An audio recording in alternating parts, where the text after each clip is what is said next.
lab to have it improved and to be able to zero in on his hand as he's fleeing police. I don't know what I saw. It looks like something. Maybe it's his hand against the backdrop of the night. I don't know. It doesn't. It's not at all clear to me. So that's part of it. That's part of the discussion. The other thing I will ask is, did what Anita Alvarez say yesterday in explaining her decision not to pursue charges against Officer Hernandez in the Ronnie Johnson case, does that now provide a defense for Officer Van Dyke in the Laquan McDonald case? 312-642-5600 is the Turnkey.pro answer line. 646-36DA is the Turnkey.pro text line. Because what was it that Anita Alvarez essentially said? She essentially said that he felt threatened for his life. Right. And he was possessing a weapon. That's what she says. Right. But he believed that he had a weapon. He believed that he was in danger. And so he opened fire. And because we don't have audio associated with that dash cam video, so we hear people arguing, Alvarez and her assistant saying that police repeatedly said, stop and drop the weapon, words to that effect, to Ronnie Johnson as he was running around the neighborhood. We don't know if they said that. There's holes in both sides of the story. The hole on the Alvarez side is, and this was pointed out by Oppenheimer yesterday, no chatter on the radio that he has a gun, that the assailant they're looking for has a gun. But they have 911 calls that they presented at the press conference yesterday with neighbors saying that shots are being fired. Yes. By an African-American male running around near Washington Park near 53rd and King. It said shots fired, right, but the problem with that is shots were fired, that's clear, but they hit the car Ronnie Johnson was riding in. Mm-hmm. So that could have been, remember, this is the reasonable doubt standard. That was the, and frankly, because it's the reasonable doubt standard, I understand why Alvarez chose not to prosecute, because I don't think you can make charges stick, because there is so much doubt in this case based on the evidence that's been presented to the public to this point. But I'm just saying there's holes in both the stories. So that's one of the problems on the prosecution side, the Cook County State's Attorney Police side. Here's the other thing. The part of the story is Ronnie Johnson resisted arrest. He pushed a cop down, that he was going to be handcuffed, right? Oh, yeah. And right. I can tell you, too, from my sources, they told me that the two passengers in the car, he had just come from a party and they were driving somewhere. It's 12:30 in the morning. The two passengers in the car told police that he had a gun. And I found out that gun has been traced to 3 separate crimes on the west side. So let me ask you this question then. If he was about to be taken into custody and the officer had holstered his weapon and was going to put the cuffs on him before Ronnie Johnson was able to extricate himself, wouldn't the first thing the officer do disarm Ronnie Johnson? That's a good point.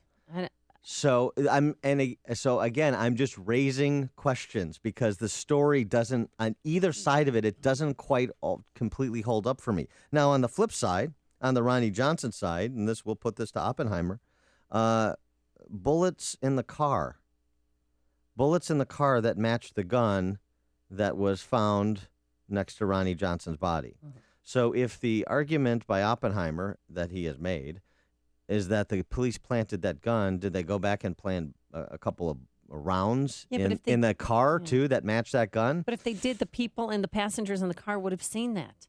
They were taken outside of the vehicle and questioned, and then later taken into custody. Maybe they could have planted it after that. I don't know.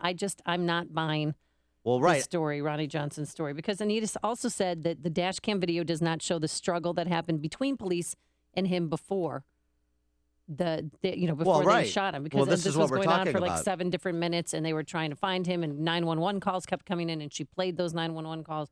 We'll have them for you here soon, and people calling in saying there's a crazy man running around with a gun. And then they pursued Chase, and then Hernandez gets out of his, unmarked squad car, telling him to freeze. There's other officers there, and you can see them. They're all yelling, and he still doesn't drop the weapon. He runs into Washington Park. But you have no idea what they're yelling. You have no idea. A bunch of yeah. It sounds like war. You have no idea. It sounds like war. So, and I feel like we should be supporting our police officers because they are in theaters of war every day on the south and west sides of Chicago. Well, yeah, yeah, of course. But we're talking about specific cases. This specific case, yes.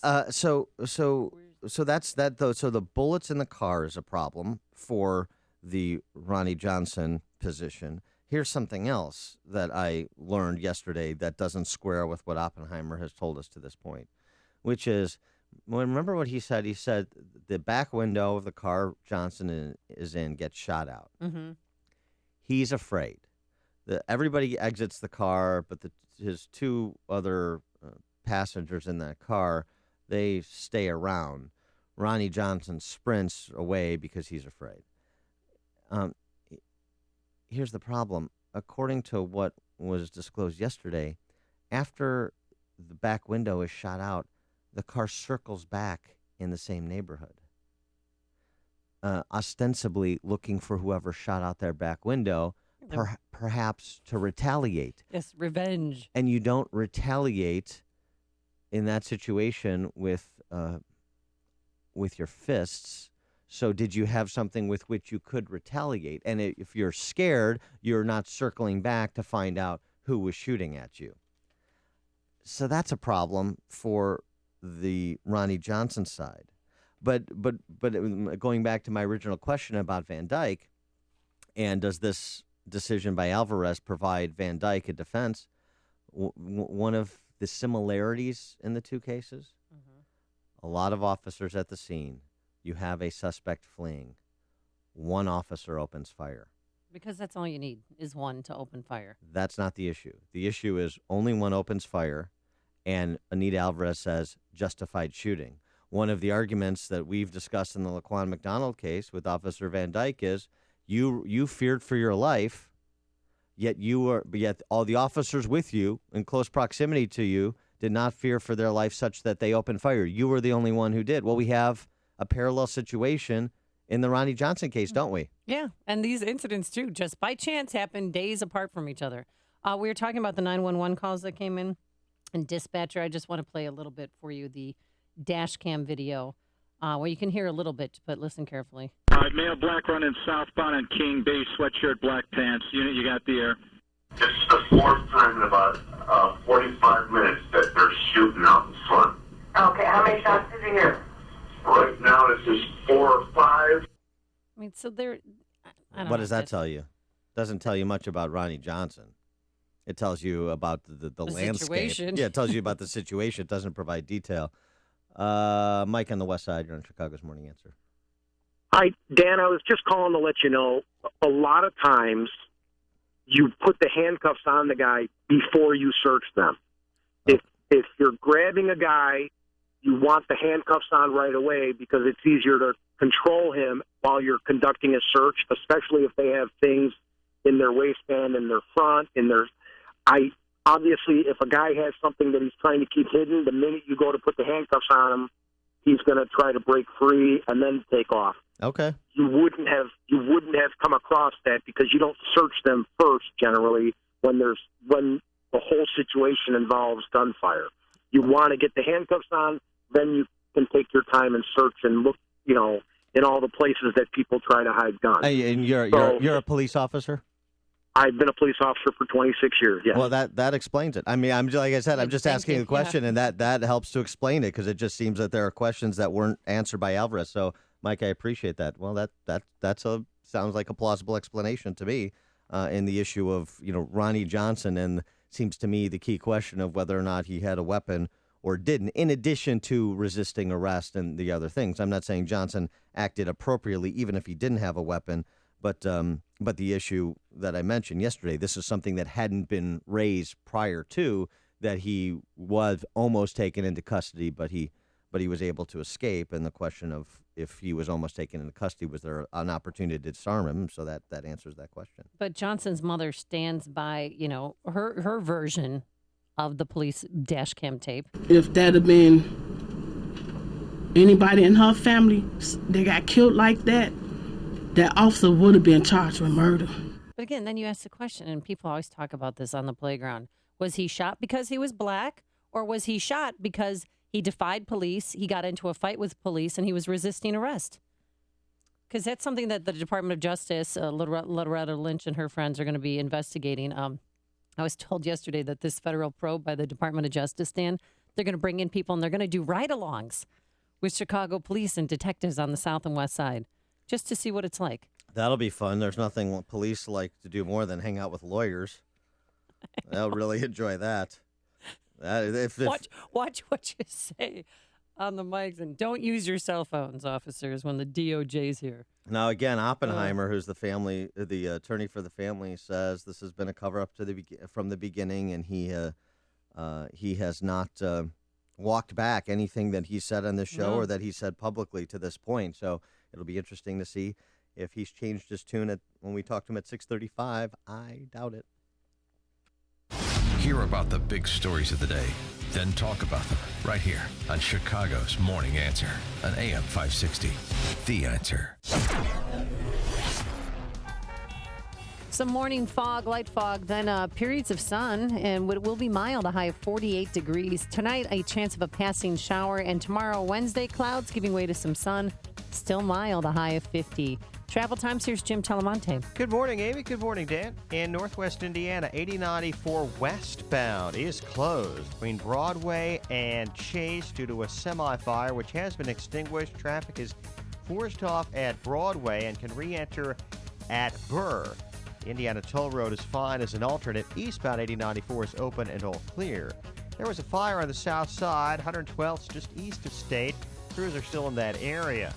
I-55 has some moving roadwork southbound from Weber to 52. There's some work on the Tri-State and westbound 390 rolling to Beecham, but no real delays. Yeah, I'm Jim Talamonte, ChicagoRadioDeals.com Traffic Center. Text from Steve on 88. Sorry, too confusing. Please call our rules expert, Mike Pereira, to explain what we're seeing or not seeing. It's a little NFL reference, Mike Pereira, the rules guy, when they have instant replay. No sports metaphor, Steve on 88. Come on, you're better than that. For a long time, Turnkey IT has been providing solutions to AM 560 business owners. It's a name that you have come to know and trust. Turnkey IT takes care of your technology and has a plan that fits your company's IT budget and network needs. Interested in moving some or all of your business to the cloud? Turnkey IT can migrate your network to Microsoft Office 365. Need someone to call when you can't print, have a lost file, or need tech support? Turnkey IT's got you covered. Offsite backup? Check. On-site support? Check. Help desk support? Check. Turnkey IT staff is professional, friendly, punctual, and will solve all of your technical problems immediately and work even after normal business hours, all for a fixed monthly rate. Turnkey IT knows your network is truly the heartbeat of your company, so focus on your business and leave the technical stuff to the pros. Visit turnkey.pro today for a plan that fits your needs. That's turnkey.pro. Townstone Financial is synonymous with great rates, low closing costs, and phenomenal service to the thousands who have completed purchases and refinances with us since 2002. Hi, my name is Barry Sterner, owner of Townstone Financial. Let's hear about the Townstone experience from one of our customers. My name is John Serlich. I'm a trial lawyer in Chicago. In all of the refinances that we've done over the years, I've never paid any closing costs. Townstone has borne 100% of all closing costs associated with all refinances. Barry and Zach Schwartz called me up when rates would go down and opportunities to have better interest rates arose. Barry and Zach were always there to call me and to prompt me that now would be a good time to refinance without me having to go to them. Remember, nobody values your business more than Townstone Financial, and I'm always available to answer your questions. Call me now, Barry Sterner, at 312-896-2111. That's 312-896-2111. Or go to townstone.com. That's TOWNSTONE.com. Townstone Financials, Indiana, Michigan, Wisconsin, Florida, Illinois, mortgage licensee 6629 and NMLS 136639. Equal housing lender. Slow down, step back in time, and spend the night at the Schuster Mansion in Milwaukee, where history and tradition come together. The Schuster Mansion is not just a bed and breakfast. It's a private retreat created for you to rest, relax, and enjoy. Each guest room has been lovingly curated with period furniture, romantic decor, and antiques. There's a modern private bath for every room. Whether you're celebrating a special event or just want to escape from the everyday bustle, the Schuster Mansion has just the room or suite to fit your mood. Each overnight stay includes a homemade breakfast in the Victorian dining room and fresh chocolate chip cookies any time of day. Be sure to reserve a seat at the table for high tea, featuring a buffet of flavored teas and a variety of savory scones and sweets. Call Laura Sue to make a reservation at 414-342-3210. 414-342-3210. It may be Wisconsin, but why stay in a cabin when you can stay in a castle? SchusterMansion.com. AM 560, The Answer. Bells will be ringing. Sing it. Sad, sad. Yeah, boy. We here at AM 560 partnering up, teaming up once again with Feed the Children. We love this charity because what's raised here stays here. Our goal this year is to feed 18,000 children. And the best way to donate, you can make an individual donation. We're asking for a one-time donation of $76. Dan, I made a donation in your honor yesterday. Oh, it was thank with you. Was with your money. In your honor. Yes, exactly. Right. Just called 866-435-2248. It literally took a minute and a half to make a quick donation. It's a little bit of time to help so many children. Or you can visit 560theanswer.com, search for the keyword feed, but that's not the only way to help. Right, and it doesn't take a lot of money to help a lot of children. Donation of $76 helps feed 16 hungry children this holiday season. What do they get? 25-pound box of food filled with non-perishable items like canned goods, peanut butter, pasta, cereals, as well as a 10-pound box of personal essentials, toiletries, cleaning supplies, and the like. Makeup and deodorant. Yeah. Makeup and deodorant. Oh, I thought you were telling me I need makeup and deodorant. Now, makeup. Right. I get the team in here. So the 866-435-2248 number Amy offered up is one way to participate. Another way is a special program that was created specifically for small to mid-sized business owners or anyone involved with marketing a business that's a fan of what we do here at AM 560 and wants to help children during the holidays.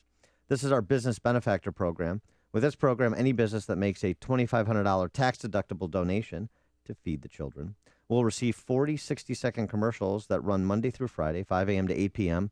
on these airwaves, so primetime hours on these airwaves. For a business that wants to be involved in this program, here's how you do so. Call sales manager Michael Mann directly at 847-871-1527. You can identify Michael Mann. He doesn't wear socks. Oh, that's Still right. Still kind of in the Miami Vice, era. Yeah. But he's waiting for your phone call. Yeah. Everyone's doing it. All the cool kids are doing it. And you want to be cool. You want to be able to sit at the cool kids table at your place of work. Michael Mann, 847-871-1527 is the way to get enrolled in the Business Benefactor Program. Or you can just text the word FEED to our turnkey.pro text line that you use for these shows, 64636. And we want to thank some business benefactors who've already signed up for the program. Grandview Capital, Thinking Outside the Box Law Firm, Automated Systems Incorporated, and YourHeartstrings.com. Heartstrings is a jewelry kiosk store in certain malls. Oh, that's nice. And YourHeartstrings.com is where you can find them. So again, we appreciate you for helping out. Thank you in advance for your generosity. But do it today. Slots are filling up for our Business Benefactor Program. Call Michael Mann directly, 847-871-1527. It's news, opinion, insight. This is Chicago's Morning Answer on AM 560. The Answer. I've been taking it, and I'm actually feeling better. I know that I'm not coughing anymore, and I was coughing all the time. I notice my body feels better. I have diabetes. I had my blood work done, and I had really good numbers. I want to thank you for your product and all that. It's been great. I got my kids taking them now. Got my parents taking them. My brothers, my best friend. Got everybody on them. I love the product, and I love Dr. Howard. I trust him. I feel safe. I think his product is superb. I'm going to continue with it. Get started early on your New Year's resolution with our best price of the year. Call now to find out how to get your free month's supply of Balance of Nature. Call 800-2468-751. That's 800-2468-751. Or go online to balanceofnature.com. Use promo code CHICAGO. You've heard me talking about the new website, upstream-ideas.com. If you haven't checked it out yet, do so. Otherwise, you'll miss thoughtful expository content you won't find anywhere else from those who've operated in the political and policy arenas. Each week, you can watch the latest episode of Against the Current. That's our long-form interview series with policymakers and opinion leaders this week with Bethany McLean from Fortune Magazine, the author of Smartest Guys in the Room, about the Enron collapse. She's got a new book about the housing market called Shaky Ground, and we discussed the housing market in advance of the premiere of Big Short. You also can watch Illinois by the Numbers, our video series that breaks down Illinois one number at a time to explain what the policy challenges are, why we have them, and what we can do about them. This week, the number 97, and we'll see if that number holds tomorrow when the Chicago Teachers Union votes on whether or not to strike. And you can check out highlights from each Sunday's Illinois Rising program, which tackles state and local politics and policy with deep thinkers from the Illinois Policy Institute and Illinois Opportunity Project. At Upstream Ideas, questions are asked that don't get asked anywhere else. Points of view are heard that are not heard anywhere else. No sacred cows, no punches pulled. It's all at upstream-ideas.com. AM 560, The Answer. Coming up next, he's causing quite a controversy. Donald Trump has a new plan to get rid of Muslims. We'll give you the game plan. It's a little drastic. Get rid of Muslims? How about a moratorium? Wait till you hear what he said last night in South Carolina. You decide. But first, let's go back into the newsroom. Here is Mike Scott.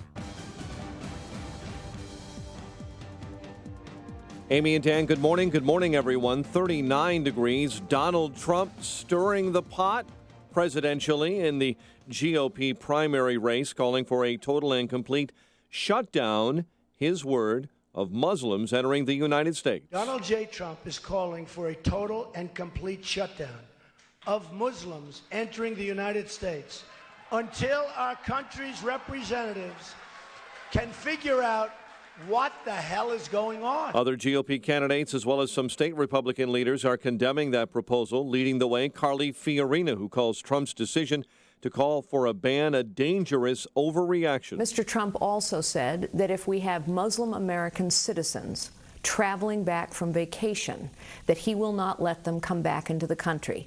So let's see. We're now going to violate the constitutional rights of citizens because of Donald Trump. Fiorina campaigning in Iowa yesterday. Canadian authorities investigating the threat that forced an Air France plane to make an emergency landing Monday night. It took off from San Francisco, bound for Paris. An anonymous threat came in, and the plane was diverted to Montreal safely. Oscar Pistorius has been granted bail pending his sentence on a murder conviction in the shooting death of his girlfriend. It means the South African former Olympian remains under house arrest. Schools are closed, factories have suspended operations, and there are restrictions on traffic. Beijing, China issuing another red alert for smog that has left that city in a haze. A flood watch in effect for much of northwest Oregon and southwest Washington through Thursday. Heavy rain turned streets in Portland into rivers on Monday. Chicago Mayor Rahm Emanuel defending measures he says the city has already taken to improve police accountability in the wake of protests over the fatal shooting of black teen Laquan McDonald. Emanuel's comments coming at a news conference hours after the Department of Justice announced a civil rights investigation into use of force by Chicago police. Meantime, the city of Chicago is releasing a video from 3 years ago showing police officers using a stun gun on a man inside a jail cell. Mayor Emanuel himself made that footage available to the public. Philip Coleman died later from an allergic reaction from medicine, not by use of force by police. Governor Rauner's spokesman says there will be a follow-up meeting with legislative leaders on the budget this afternoon in Chicago. The Illinois State Rifle Association says it will plan to keep challenging local gun bans, even though the U.S. Supreme Court has decided not to consider a legal challenge aimed at an assault weapons ban in Highland Park.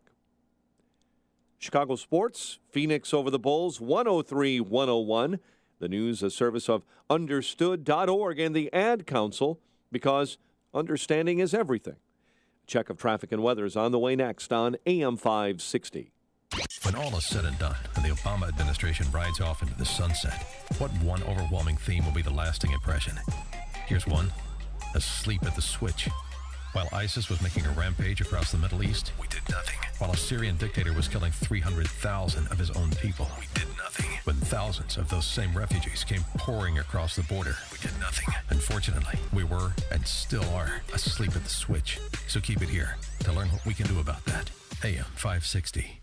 The Answer. Exergen temporal scanner thermometer is the top choice of doctors and nurses nationwide and should be yours. With one scan to the forehead, Exergen temporal scanner provides an accurate temperature, stress-free. Available at Walgreens. My name is David Hochberg, and I'm Vice President of Lending at Pearl Mortgage. That's right, I'm now Vice President of Lending at Pearl Mortgage. If you're looking to purchase a new home or refinance your existing home, give me a call. I'm the same guy that's provided listeners with honest advice and outstanding customer service for the past 13 years. The only thing that's changed is where I work. When you needed help refinancing after the Big Corner Bank messed up your loan, even though you've heard thousands of my ads telling you not to waste your time at the Big Corner Bank, you called me and I helped you. If you would like to talk to me about a mortgage, please give me a call at 312-751-1333. That's 312-751-1333. Email me at david@pearldavid.com. That's david@PERLDavid.com. Or visit my website, am560david.com. 312-751-1333. Pearl Mortgage is an equal housing lender, Illinois residential mortgage licensee, 4358, licensed by DBO under California RMLA and MLS 19186. PearlMortgage.com licensing. 537 in our ChicagoRadioDeals.com traffic center. The very latest now with Jim Talamonte. Thanks, Mike. 8094, the Borman westbound is closed from Broadway to Burr due to an earlier semi-fire at Chase. Traffic is forced off at Broadway and can re-enter at Burr, though eastbound it is open, and the Indiana Toll Road is fine as an alternate. Inbound Stevenson, a little heavy now, Pulaski to Kedzie. Inbound Ryan has a 3-minute delay from Cermak into downtown. Bishop Ford on a 5-minute delay from 103rd to the Verge. Traffic is a service of Lettuce Entertain You. Give the gift that fits all appetites, a Lettuce Entertain You gift card. Receive a free $25 holiday bonus for every $100 in lettuce gift cards you buy. Simply visit a lettuce restaurant or LEYE.com. Traffic answers when you need them most. I'm Jim Talamonte on AM 560, The Answer. Chicago's Morning Answer continues next. Your official Chicagoland weather forecast from the AirComfort.com Weather Center. Air Comfort is your commercial HVAC solution provider. Sun today. A little bit of fog this morning, not like yesterday. Then becoming milder in the afternoon, high 48. 39 right now. Next news at 6. Chicago's Morning Answer with Dan and Amy continues next on AM 560, The Answer. This hourly segment is brought to you by the Money Hour Radio Show, Saturday afternoons at 3 on AM 560 The Answer. Brought to you by Pure Shale Financial Group. Hey, before you read about it on Facebook or Twitter, well, hear about it from your friends. Find out what today's big stories really mean with me, Sean Hannity, today at 2, right here on AM 560 The Answer. Good morning, Dan and Amy. So the question I shall pose... Yes. Is, do we have President Obama to thank for Donald Trump's proposal for a moratorium on Muslims? And yes. Or 312-642-5600. What? I guess that question's been answered. All right, we got to come up with other questions. So here's why I'm raising the question. Reactions still pouring in to President Obama's speech on Sunday night, including from two very pointed Fox News analysts employing quite colorful language. Let's start with Stacey Dash. She formerly, what was that movie she was in with Alicia Silverstone? Clueless. Hey, how apropos. Clueless. Boy, did I just My set you main, up. the hashtag clueless. Wasn't that a great setup? Yeah, that was. All great. right. Here's Stacey Dash, and then we'll build up to Colonel Ralph Peters. It's ridiculous. And his speech was an epic fail. It was like when you have to go to a dinner with your parents, but you have a party to go to afterwards. That's what it felt like. He was just trying to get through it because he wanted to go to this event afterwards. You know, I did not feel better. I didn't feel any passion from him, like you said, Andrea. Mm-hmm. I felt like he could give a excuse me, like he could care less. Ooh, Harris Faulkner. I just got some wind under my skirt. Ooh, yeah, boy. By the way, haven't felt that in years. The only slight critique, I don't like when people talk in hashtags. Okay. Epic fail. I just talked in hashtags. Hashtag clueless. Yes. And now... The main event, folks. For your enjoyment. Dan Proft has been frothing at the mouth to play this audio drop for everybody. If you haven't heard it yet, then you should listen to it now. And you should do what I did, which is make it a ringtone. I know you watched last night. I want to know, what were you saying to the TV as the president was speaking? What was your commentary as the president's speech unfolded? Well, first of all, he keeps speaking about we can't give in to our fears. Don't be afraid. Look, Mr. President, we're not afraid. We're angry. We're pissed off. We're furious. Yes. We want you to react. We want you to do something. You're afraid. I mean, this guy is such a total pussy. It's stunning. Wow. Oh, Colonel Ralph Peters. Why did they bleep it out? I don't know. This is a family show. Mm-hmm. It's not like Stuart Varney, that madcap, that shock jock Stuart Varney on the Fox Business Channel. So that was Colonel Ralph Peters saying in no uncertain terms he doesn't believe President Obama is being quite as aggressive as he otherwise could in combating radical Islamic terror. So that was rather colorful. And of course, so my point is of playing those in addition to our own enjoyment is to set up the response from Trump, because there's a political opportunity after the president's speech on Sunday night, and Trump is trying to seize it, and in typical Trump fashion, seizing it hyperbolically. Yeah, I mean, first he called for the surveillance of mosques, and now he's taken it one step further, Dan. Now he wants to ban Muslims from entering the United States. Businessmen, tourists, even some American Muslims. I don't know. You decide. This is what he said last night to a packed crowd in South Carolina. Donald J. Trump is calling for a total and complete shutdown of Muslims. Our country cannot be the victim of horrendous attacks by people that believe only in jihad. They have no respect for human life. And, of course, the crowd ate it up. They absolutely loved it. But, again, he barks out these sound bites, things that people want to hear, ban Muslims and jihadists from coming to the country. It sounds good, but how are you going to do it? What are you going to do? And Greta Van Susteren had him on. She had him call in about 10 o'clock our time last night, and here's how he defended himself. There are Americans serving in our military who are Muslims who are overseas on bases. Do you apply this rule to them? No, they would come home. They would be able, anybody here stays, but we have to be very vigilant. There's a lot of bad things going on. When you look at these polling numbers that came out, there is tremendous hatred. There's tremendous animosity. And that these are taken of people living in our country, from Muslims living in our country, which is amazing. Because I have Muslim friends, Greta, and they're wonderful people. We can't let this happen. We have. Does it apply to your friends? Does this apply to your Muslim friends, this complete shutdown? This does not apply to people living in the country, except that we have to be vigilant. Because when you have people putting bombs, having pipe bombs all over their apartment, and other people see this and they don't report them, there's something wrong, very seriously wrong. We have an obligation to protect our citizens. So, do you like anything that he has to say? 312-642-5600, or is this, as everybody's calling it, he's writing racism into our law books, that he's Islamophobic to the nth degree? Yeah, here's what he is preying on. It's not just President Obama's speech. It's also more information that's coming out about the threats that are posed by radical Islamic terrorists.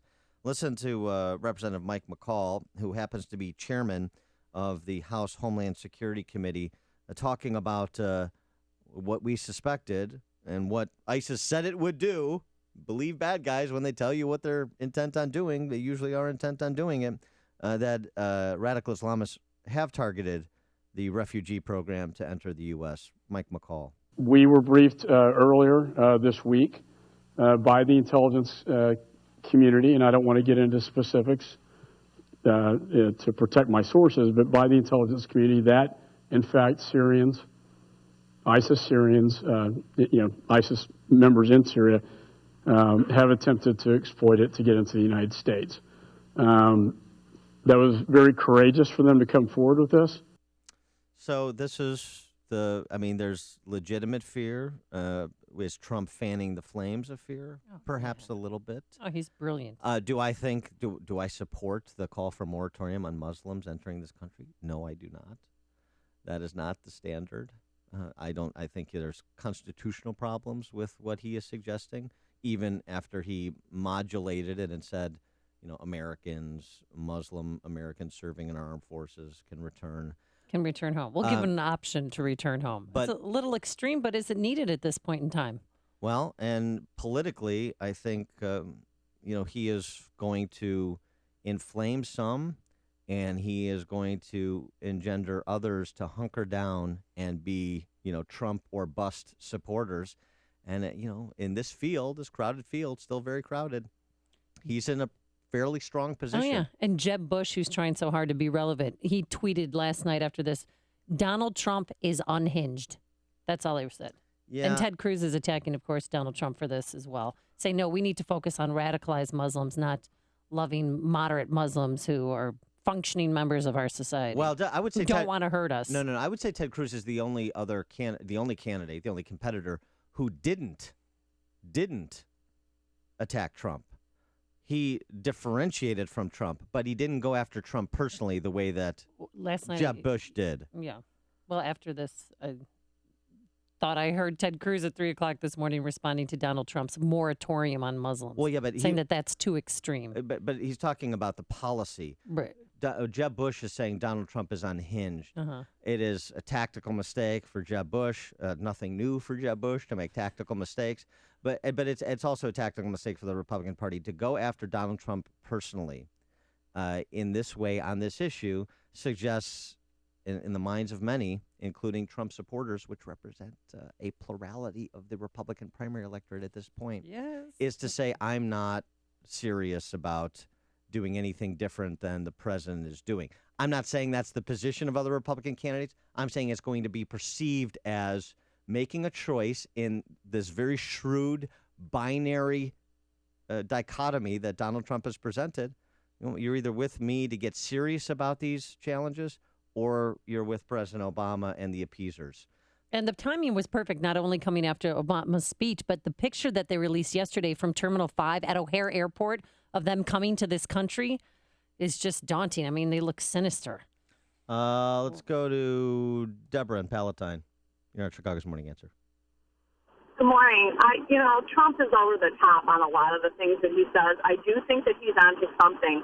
And I told your screener, the American people are going to have to start really understanding what radical Islam is and how they operate on a large scale and a small scale. And why doesn't the Muslim community, speak out more about their atrocities that they're committing? And Obama is, I don't even know what to say about him at this point, because I'll just refrain from saying something. But I think Ralph Peters has said it all for all of us. Thanks for the call, Deborah. Appreciate it. Let's go to Bob in Waukegan. Yeah, I think you're right. Ralph Peters has said it for all of us. It's ironic that freedom of speech only works, when the guy who runs your station allows it to. He was asked a question. He was asked what he thought, and he gave what he thought. And now he's being reprimanded. But he's thinking about what over 50% of Americans think about Obama anyway. It's insane. And the Obama administration tells you if you see something, say something. Well, we as a nation are seeing that all of these Syrian immigrants coming over are going to be mixed in with al-Qaeda and people who believe in Sharia. So we're saying something loudly, but he's doing exactly what he always does. He's not listening. Thanks for the call, Bob. Here's a little note just in terms of the free speech rights.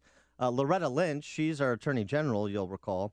She has started to walk back in statements she made over the weekend to a Muslim advocates dinner in Arlington, Virginia, where she talked about speech that edges towards violence when we see the potential to lift that mantle of anti-Muslim, rhetoric, that the Justice Department would take action. Sounded like she was indicating a willingness to prosecute speech crimes. She has said, of course, we prosecute deeds and not words. She said that at the press conference yesterday where she was announcing an investigation in the Chicago Police Department. The ride-along? Yes, the ride-along We're going to have a program. ride-along. Can I sit in front? Thanks. Scott in the West Side. Hey, thanks for taking my call. People such as Amy think that Donald Trump is over the top in the statements that he makes, but I think he honestly speaks for the vast majority of Americans. We've done it before with the Japanese, and we can do it now with the Muslims. We don't have to do anything with our U.S. citizens that are the Muslim citizens, except for perhaps scrutinize them a little bit more. But we could stop the flow of Muslims into the country immediately. But Scott, Farouk was an American Muslim. Scott, you don't want to revisit the Japanese internment program or anything of that sort. That included Japanese Americans, you'll recall. Yeah, no, I don't want to do anything of that sort. But I do think a moratorium on travel to the United States by Muslims at this time might be a good idea until we have a procedure and process to vet them better than the procedures that we have now. All right, That's what thanks Donald for the call, Trump. Scott. That's what Donald Trump wants. Mike in Hanover Park. Yes, how's it going today? My thing was I was so glad somebody finally called Obama for what he was. And Trump, I think, to me, Trump is playing on people's fears right now. And I'm not a big fan because I think Trump only cares about seeing his name in the headlights, and that's it. But I am glad finally somebody, because I said it not like that, but different words, he should grow something, which he doesn't have. And I was just glad somebody said something about Obama that needed to be said. That's it. Thank you. The newest and most exciting of all the James Bond thrillers. Step on it. This Bond tops them all. Roger Moore is Ian Fleming's James Bond 007. In Obama, racing across the screen with thrills and excitement. Actions speak louder than words. We want you to do something. You're afraid. I mean, this guy is such a total it's stunning. There's only one radio show in Chicago talking about today's biggest stories and telling you what they really mean. That show is this one, Chicago's Morning Answer on AM 560, The Answer. Some quick morning fog. Otherwise, it's going to be pretty sunny by this afternoon. Mild, a high of 48 degrees. Then tonight, a passing shower late. And tomorrow, clouds giving way to sun by the afternoon. Even warmer for this time of year. Average high this time of year, 37. Well, we're going to have 50 degrees around here tomorrow. That's good news. What about Jim? Yeah, set your tea time now, Dan. Jim Talamonte, how's it going on the roadways? Well, pretty rough, Amy and Dan. Good morning. Westbound 8094 is jammed from I-65 to Broadway, where the roadway remains closed due to a much earlier semi-truck fire at Chase. The traffic is forced off at Broadway and can re-enter at Burr. Inbound Eisenhower, got a mess from the Reagan Tollway to before 25th with a crash in the center lane. That has eastbound 88 backed up to around 294. Elsewhere, we see just the mild usual delays on the inbound Stevenson, Rhine, and Bishop Ford. I'm Jim Talamonte, ChicagoRadioDeals.com, Traffic Center. Hello. Well, it's hard to believe, but the holidays are here, just around the corner. If you're like me, you've already started to decorate for the season. And before you start trimming the tree, I want you to call Executive Green Carpet Cleaning at 708-599-5151. There's still time to have your carpet and upholstery clean before you have family and friends over for holiday dinners and gift exchanges. Executive Green, they came to my house a few months ago, and I have to tell you, my carpet area rugs still look brand new. No stains or kitty marks where I'm putting my tree this year. Executive Green's cleaning process is safe for your entire family. Get this, they use their own purified water, not water from your faucet, and they use a non-toxic solution that leaves no sticky, chalky residue.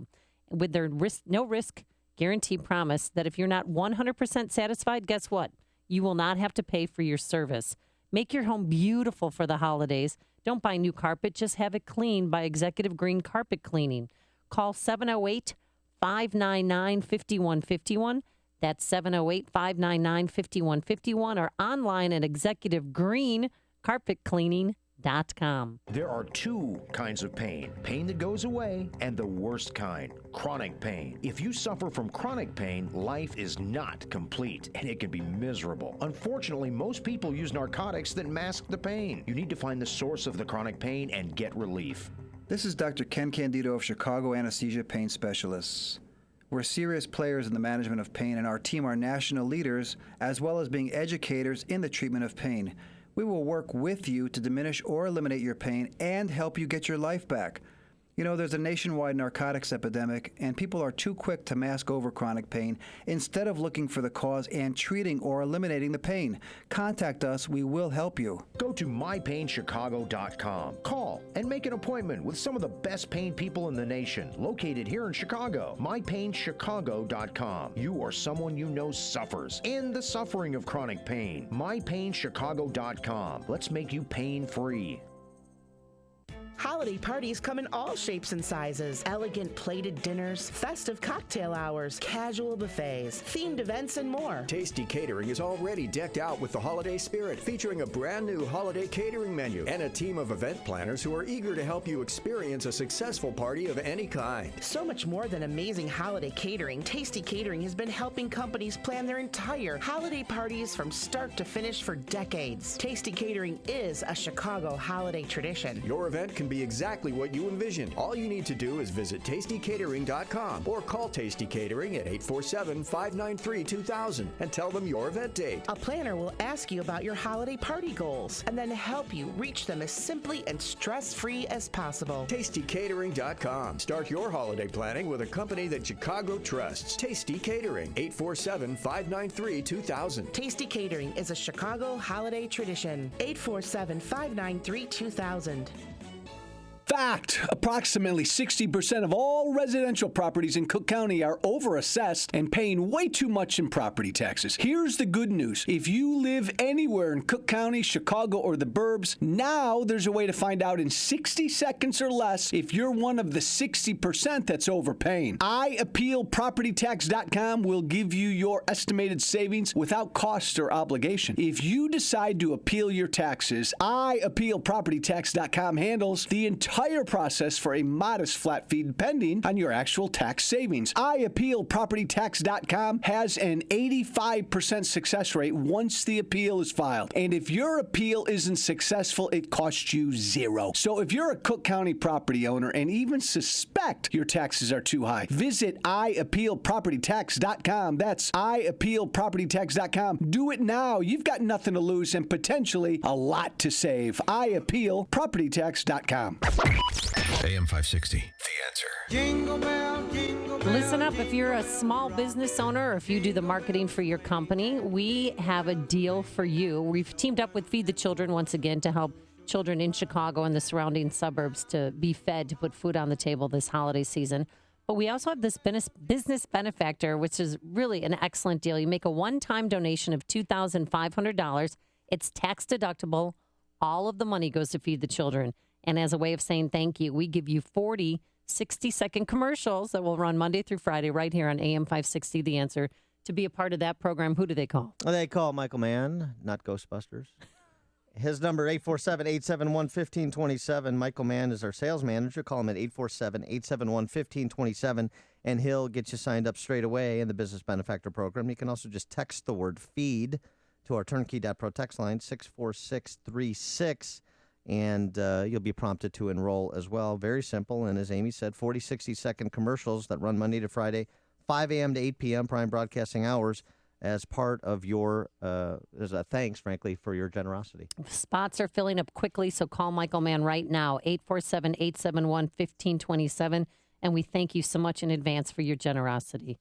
Coming up on Chicago's Morning Answer, we'll have the latest on the San Bernardino terrorists and more on Trump's policy offerings at 6:06. But first, let's go back into the newsroom. Here is Mike Scott. Amy and Dan, the stories we're watching right now. No charges in the Ronald Johnson police-involved shooting.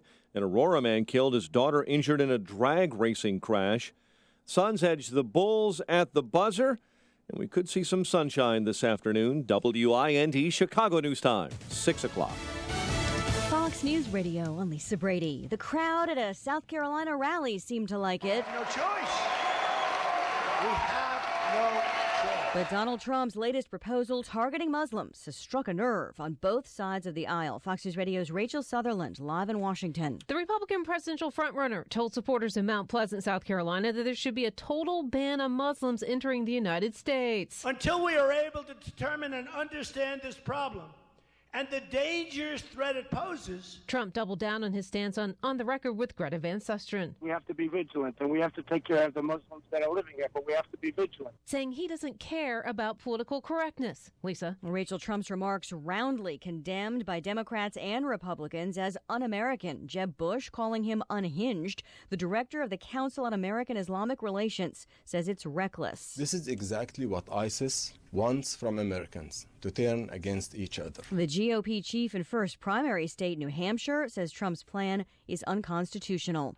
We're just learning of another migrant tragedy off the coast of Turkey. 6 children dead. Turkey's state-run news agency says they were in a rubber dinghy that sank. Afghan migrants trying to get to Greece. One of the dead, reportedly just a baby. Bail granted to Oscar Pistorius. The former Olympian will remain under house arrest as he appeals his newly imposed murder conviction in the death of his girlfriend. A surprise return to a Paris stage for the California band whose show was attacked by terrorists. They were robbed of their stage 3 weeks ago, and we would like to offer them ours tonight. U2's Bono introducing the Eagles of death metal as brothers last night. 89 people were killed when suicide bombers stormed their November show. You're listening to Fox News Radio. Fair and balanced. Cloudy skies, 39 degrees. Winds are out of the south at 10. 6:02 on AM 560. The Answer. Good morning. I'm Mike Scott. Mayor Rahm Emanuel defending measures he says the city has already taken to improve police accountability in the wake of protest over the fatal shooting of black teen Laquan McDonald. We welcome the Department of Justice to the city of Chicago. We're going to cooperate with the Department of Justice as it relates to the police department. And you should hear from me, it's in our self-interest as a city for them to be here. We not only accept it, we need it. Emanuel telling reporters the city would press ahead with their own initiatives ahead of federal investigators. No charges filed in the Chicago police shooting of Ronald Coleman in 2014. Cook County State's Attorney Anita Alvarez saying yesterday Officer George Hernandez acted reasonably and under the law. Based on the totality of the evidence in this case and with the very, very careful analysis of the laws of the state of Illinois, it is our determination that no criminal charges will be filed against Officer Hernandez in connection with the shooting death of Ronald Johnson. She says Johnson was armed and running toward an occupied police vehicle. The victim's family argues he was not armed, but the dashcam video released Monday showed a black object near Coleman's hand. The city of Chicago is releasing a video from 3 years ago showing police officers using a stun gun on a man inside a jail cell. The tape shows more than a dozen officers entering the cell of Philip Coleman, who is down, while officers hit him with several charges from a taser. However, Coleman died later from an allergic reaction to medication and not use of force by police. A suburban Chicago school district has reaffirmed a deal with federal officials over a transgendered student's use of a girls' locker room. Palatine-based Township High School District 211 and the Education Department reached an agreement last week allowing access for the student born male identifying as female. Both sides have bickered about the deal's exact meaning since the school board held a meeting Monday night during which it took public testimony on the issue and could have rescinded the agreement. Tribune says the board left it in place after federal officials backed off claims the agreement was a district-wide policy, not one that just simply covered one student. Chicago sports last night, Pau Gasol's 22, Jimmy Butler's 19 didn't help in the end as Phoenix rallied for a 103-101 victory over the Bulls. The news, a service of the Crohn's and Colitis Foundation. Someone you know is suffering from Crohn's disease or ulcerative colitis, and they're dealing with excruciating pain. Help someone you know and support the Crohn's and Colitis Foundation of America. ccfa.org. 6:04, time to have air comfort. Check your building's mechanical system, and a check of traffic and weather on the way next on AM 560. 2015 may be slipping away, but many of your financial concerns are probably still here. What will happen in the stock market next year, and how will it affect your accounts? Will you have enough saved for retirement? Raj Shah at Secure Capital Management can help you answer those questions with a complimentary year-end review. He'll discuss ways of dialing back your risk while still getting a reasonable return. He can help identify unnecessary fees that may be reducing your bottom line. And finally, is there anything more you could be doing to grow and protect your money? Call Raj Shah to find out. Raj has an A-plus rating at the Better Business Bureau.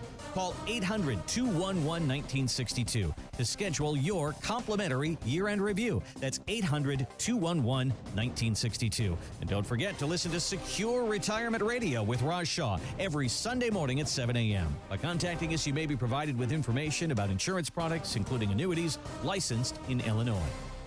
Do you have a retirement account? Is it likely to go up 60% or down 60%? Wake up.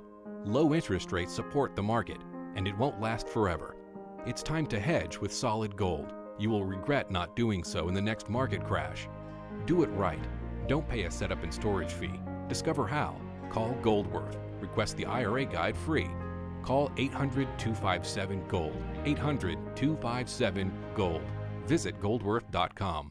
I know you've heard the IRS has the right to freeze your assets, garnish your wages. Good news is they can also give you a way out called the Fresh Start Initiative, a tax debt compromise program designed to save you serious money. Optima is the nation's leading tax resolution firm, over 300 professionals to help ensure you pay the minimum, not a penny more. Thousands call every month. You can call right now. Optima. That's Latin for cut me some slack. Call 800-467-2766. 800-467-2766. Optima Tax Relief.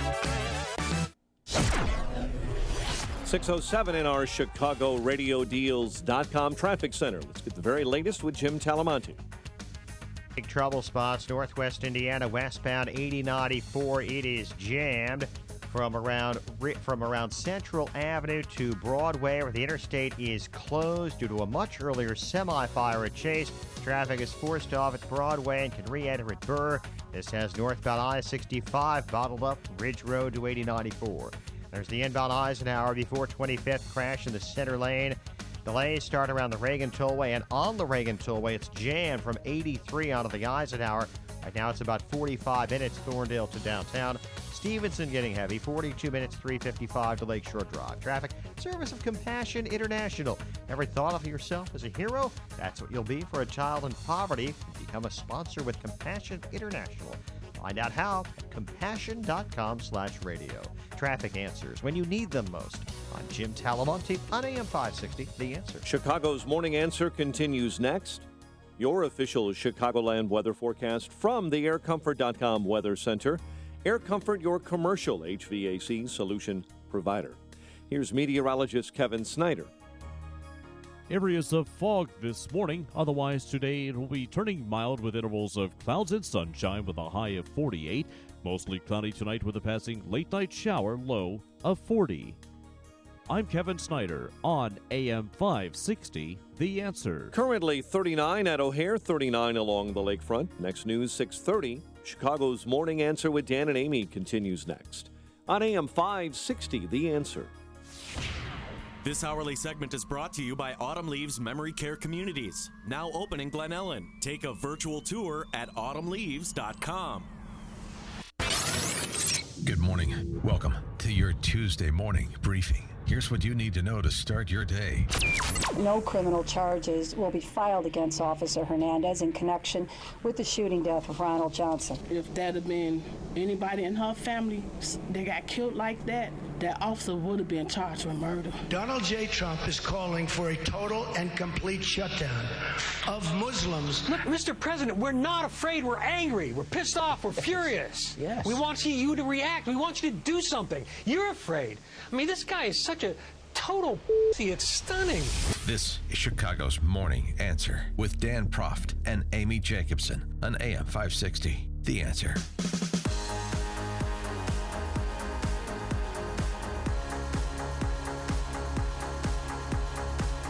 Good morning, Dan and Amy. We'll get to Trump's proposal and what may be prompting it, the opportunity that he is seeking to exploit politically. And remember, running for president, it's a political enterprise. It is? I had no idea. Yes, it's about securing votes, a plurality or majority in the best case. But I wanted to also get a quick update on the San Bernardino terrorist killers, because there's new information out, a bunch of stuff. One is $28,500 bank deposit to the male terrorist's account 2 weeks before the shooting. Oh, well, I'm sorry. Didn't somebody on the show say I was completely wrong if I thought this couple was financed from a group overseas? I said there was no evidence to support it, and I know you're congratulating yourself, but there still isn't. So here's the problem. Yes. This was a transfer from webbank.com on or about November 18th, 2 weeks before he and his wife carried out the massacre. The question is whether or not he secured a loan and then essentially took it out and converted it to cash. That's an open question that investigators are exploring. The male converted $10,000 of that $28,500 to cash and withdrew the money at a Union Bank branch in San Bernardino on or about November 20th. Afterwards, in the days before the shooting, this is also important, there were at least 3 transfers of $5,000 that appear to be to his mother. Oh, taking care of mommy before he goes bye-bye. Right, and as we know, mom and dad, not exactly the pictures of tolerance. Mom was questioned by FBI for 12 hours yesterday. Well, that seems appropriate. I hope they chipped her and keep an eye on her. Sorry, that's a little aggressive, but I'm angry. It also seems to undercut the premise we heard from the lunatic left, like that Linda Stasi, the Dickensian named Linda Stasi in the New York Daily News, that this was 2 bigots. The Jewish man who was murdered by the male terrorist, this was all an argument over religion that led to this. Well, the loan and the large cash withdrawal and all the planning that went into this that we now know seems to undermine the premise that this was all just an argument over religion at a Christmas party. Hardly.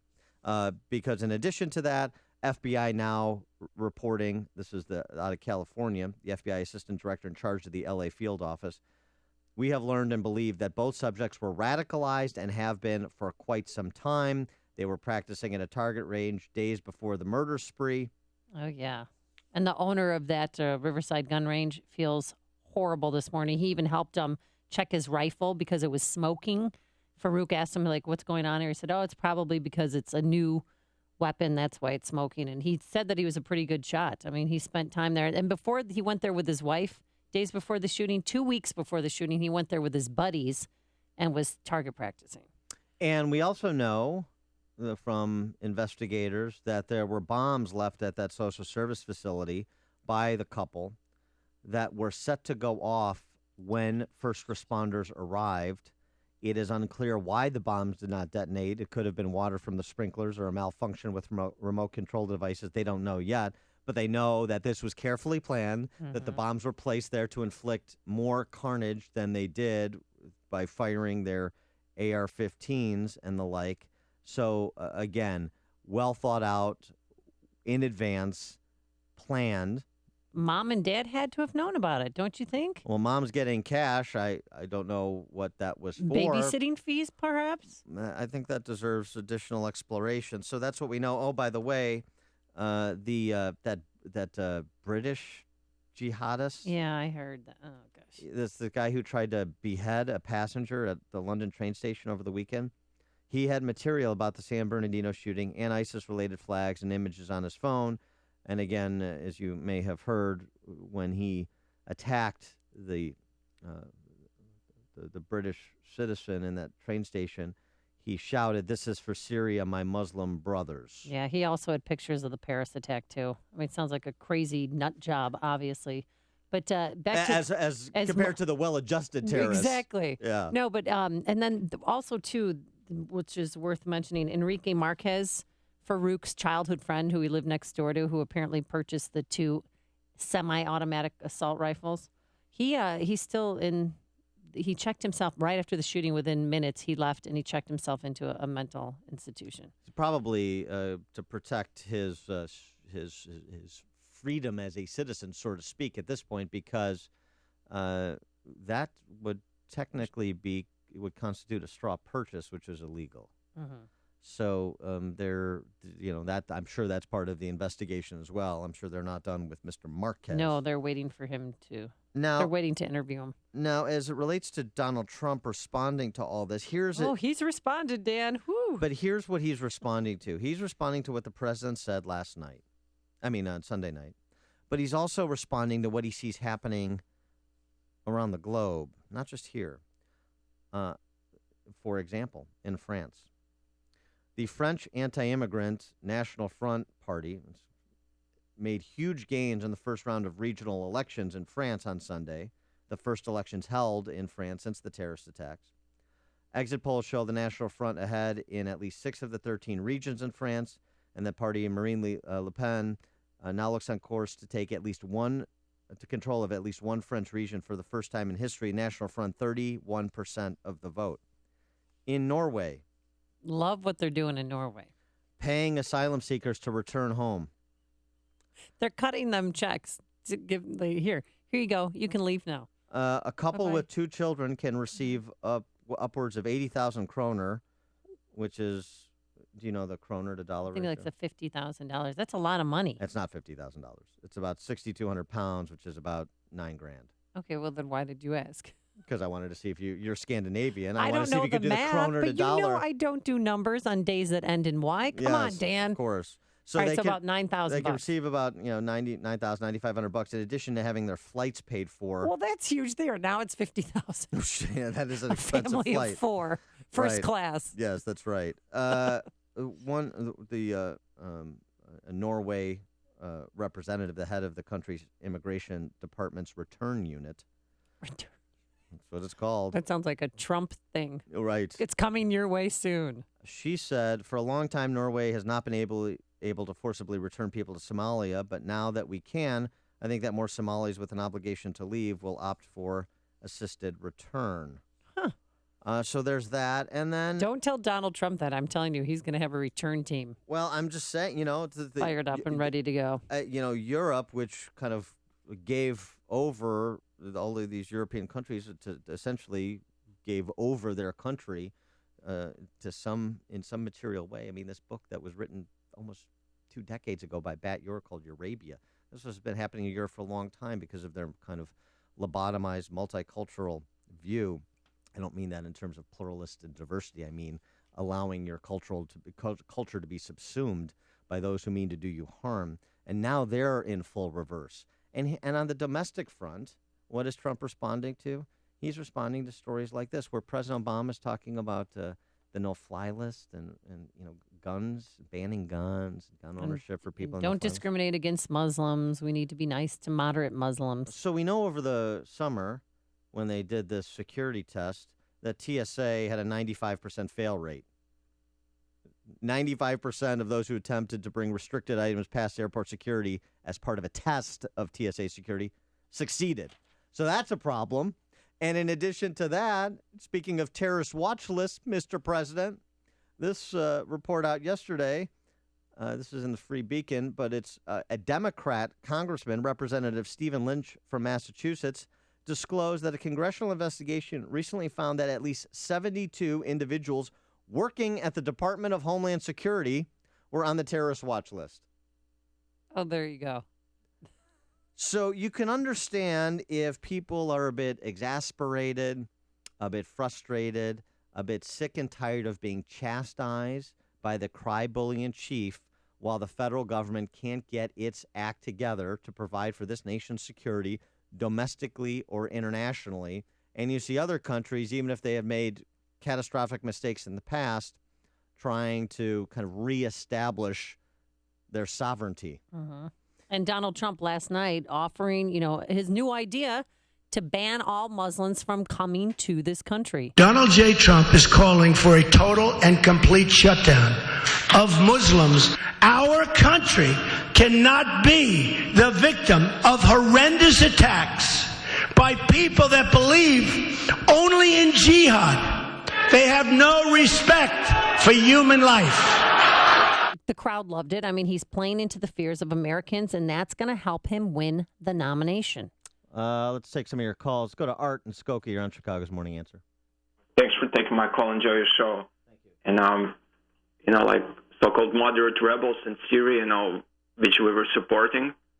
and they ended up not being so moderate, with vicious, brutal murders too. So I think, like Trump said a while ago, to create safe zone in Syria for those people, I think it really makes sense. And to put pressure on Muslim community, I think that's the best.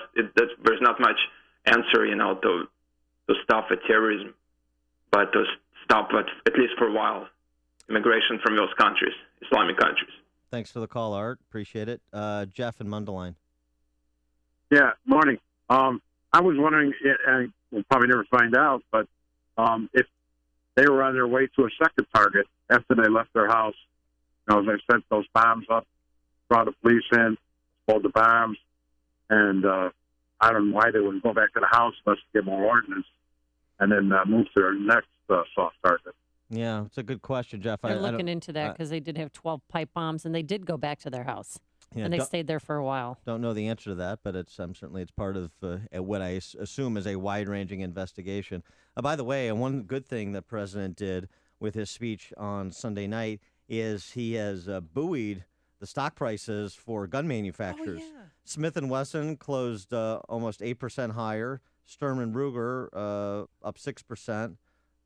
Smith & Wesson up 116% this year. Sturm Ruger 66%. I'm going to have to call my guy. I don't know why I'm not long on gun stocks as long as this guy's president. Forget the silver and the gold mines. You need to go into Seriously.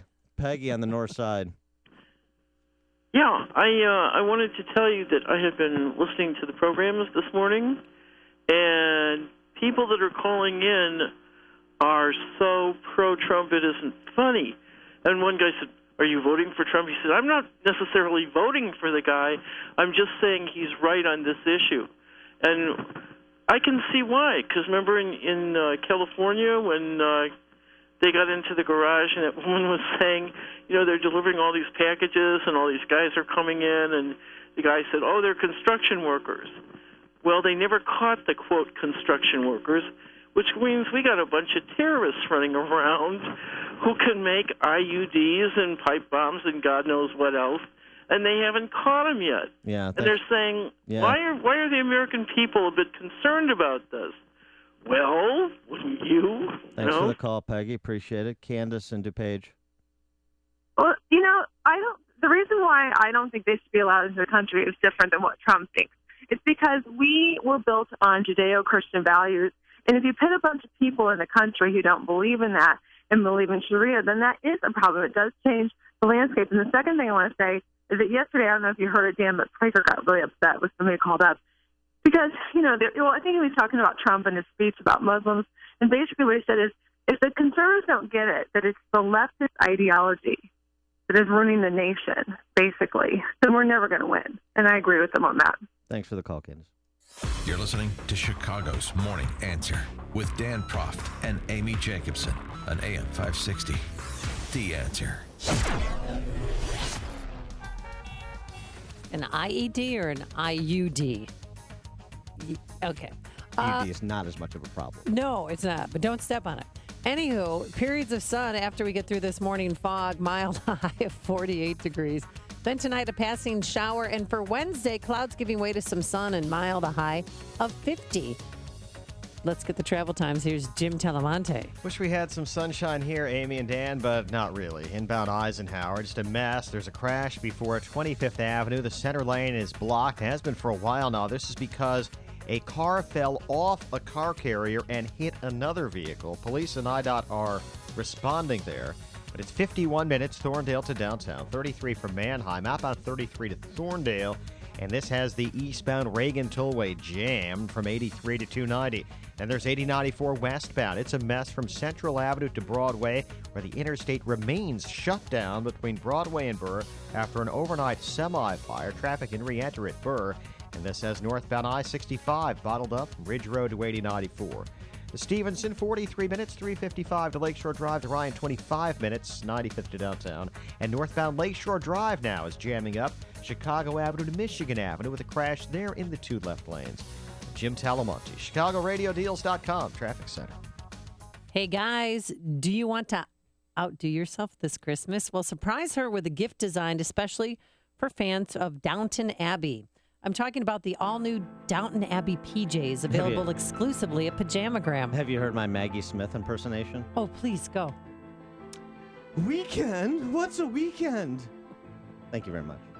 They have created 3 styles inspired by the hit series' distinctive cast, including the fashion-forward Lady Mary, the sweet, flirty Lady Rose, and the elegant Lady Cora. Why don't they have an Aaron Schock collection? Sorry. Too soon? This too soon. Wow. Just imagine how much fun she'll have watching her favorite show in character. With rich fabrics, aristocratic details, and 20s design inspiration, these PJs will make her feel like a true Crowley. Maybe a Downton Aaron next year. Ooh, as a deluxe touch. All PJs arrive in a satin gift envelope. Buy the whole collection and save over $70. No need to worry about choosing the wrong style or size, because all PJs by Pajamagram are backed by a Love It guarantee. Order your special Lady Downton Abbey PJs today at Pajamagram.com. You don't even have to wrap, because every Pajamagram includes free gift packaging, Christmas delivery guaranteed. Visit Pajamagram.com or call 1-800-GIVE-PJs and tell them Dan and Amy sent you. I hope it is not vulgar in me to suggest that you find some way to overcome your scruples. Haters gonna hate. What if you could get the very best food from all around the country with the guaranteed lowest prices? Oh, and what if it's all shipped directly to your door absolutely free? Well, rejoice, food lovers, DirectEats.com is here. Direct Eats gives every consumer the freedom to find the best food at the best prices based on their diet, taste, or needs. That's because at DirectEats.com, the whole country is your supermarket. There's no membership fee, so give it a try. Just go to DirectEats.com and place your order today. DirectEats.com is the largest online natural and organic superstore. From locally made barbecue sauces to an array of nut-free, paleo, gluten-free, or anything and everything in between. The options go on and on. At Direct Eats, they have over 20,000 food products at the guaranteed lowest prices, and they ship them absolutely free to your door. There's no membership fee, so why not get started on your next food adventure? Stop by DirectEats.com today. That's DirectEats.com. AM 560. The mood is right. 'Tis the season for giving, and we love to tell you how to spend your money to help those less fortunate this holiday season.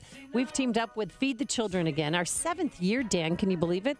And this year, our goal is to feed 18,000 children. A one-time donation, we're asking for $76, but if all you can do this year is 10 or 20, that's okay. Call 866-435-2248. That's 866-435-2248. And that's just one way to help out. Yeah, another way to be charitable this holiday season is to take advantage of the special program we've created for small to mid-sized business owners, as well as anyone involved in marketing a business. That's our Business Benefactor Program. And with this program, any business that makes a $2,500 tax-deductible donation to Feed the Children will receive 40 60-second commercials that run Monday through Friday, 5 a.m. to 8 p.m. on these airwaves. For business that wants to get involved in this program, take advantage of those 40 60-second commercials. Call sales manager Michael Mann directly at 847-871-1527. 847-871-1527 is Michael Mann's direct line, or you can just text the word feed to 64636. Yeah, feed. And then guess what, Dan? Yeah, what he said. You or I could voice, or we could do it together. We can voice the commercials too, and you could do your Maggie Smith. From Downton Abbey. Yeah, you might want to step away from that one, but you have other impersonations. Wow. I appreciate the constructive criticism. I'll work on my British accent. So you really want to be a part of this Business Benefactor Program. Slots are filling up quickly. Our thanks to automated systems, thinking outside the law box. Heartstrings Jewelry, yourheartstrings.com. That's where you go to get some charms that they're selling. That's a small business, and they want to take part of the Business Benefactor Program. Why it's so popular right now? $2,500, a tax deduction. All of the money goes to Feed the Children, and we give you those 40. I mean, think about it, 40 one-minute commercials you can't lose. It's a great way to take your business to the next level. Michael Mann, call him now. He's waiting. He's in his office, and you can call him at 847-871-1527, 847-871-1527. This is the morning show more Chicago radio listeners are choosing. This is Chicago's Morning Answer on AM 560. The Answer.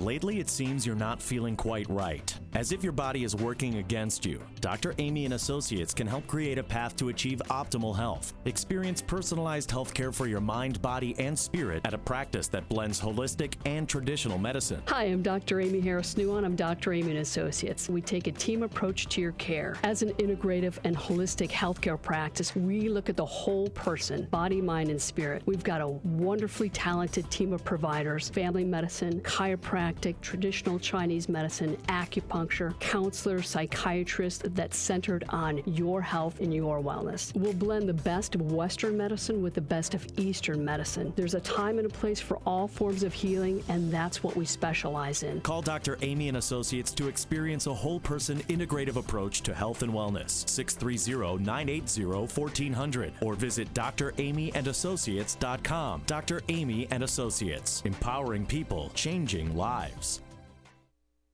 Christmas, as you know, right around the corner. Hanukkah's here, and guess what? Give the gift of a great night's sleep with the MyPillow buy one, get one free, and a 60-day full money-back guarantee. You can give the gift of a great night's sleep, and you could keep a MyPillow for yourself. You have nothing to lose. It helps with snoring, headaches, neck pain, washable, and it gives you support where you need it most.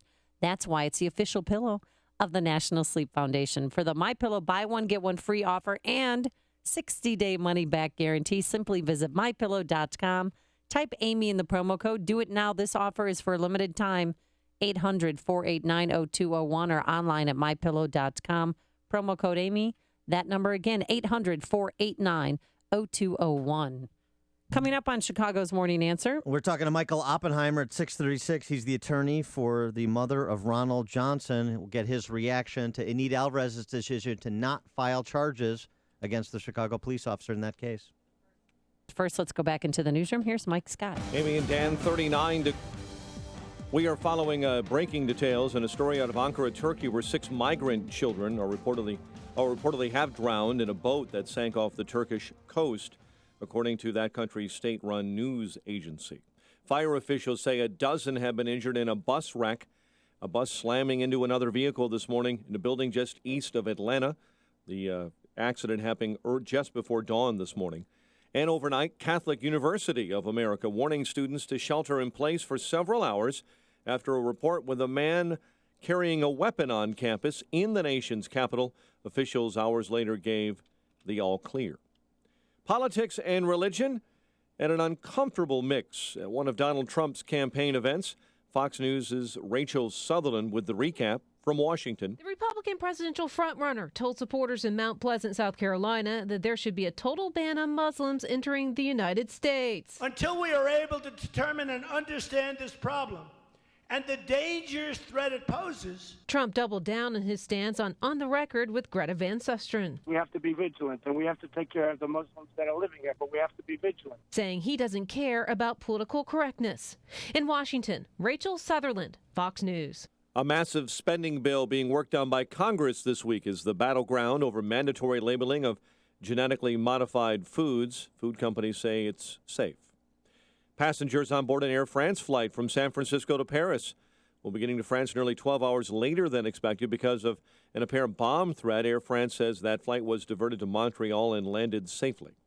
Chicago Mayor Rahm Emanuel defending measures he says the city has already taken to improve police accountability in the wake of protests over the fatal shooting of black teen Laquan McDonald.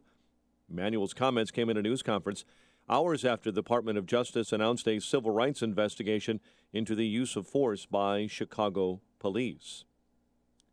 A DuPage County judge set bail at $3 million for Bradley Morris, charged with shooting a man inside a Walmart in Darien last week. Governor Bruce Rauner's spokesman says a follow-up meeting with legislative leaders on the state budget is slated for this afternoon here in Chicago. And an autopsy is scheduled today for a 55-year-old Chicago man killed when he was struck by a commuter train near the River Grove station yesterday. Chicago sports, Phoenix nipped the Bulls at the buzzer, 103-101. The news, a service of Mothers Against Drunk Driving. For victims of drunk and drug driving, their grief is unique, but you are not alone. MAD is here to help. Call their 24-hour victim helpline, 877-MAD-HELP, or mad.org. That's MADD.org. A check of traffic and weather on the way next.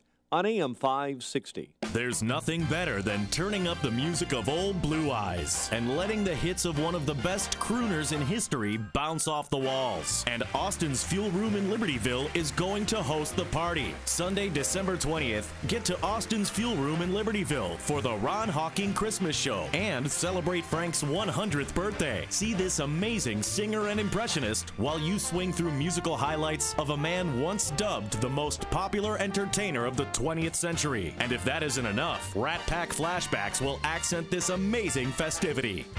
Tickets for the Ron Hawking Christmas Show and anniversary celebration start at $35, and you can also go VIP Frank style for $75. So book your Sunday night 6:30 on December 20th at Austin's Fuel Room in Libertyville. Call 847-549-1972 for tickets or visit fuelroom.com. That's 847-549-1972 or fuelroom.com.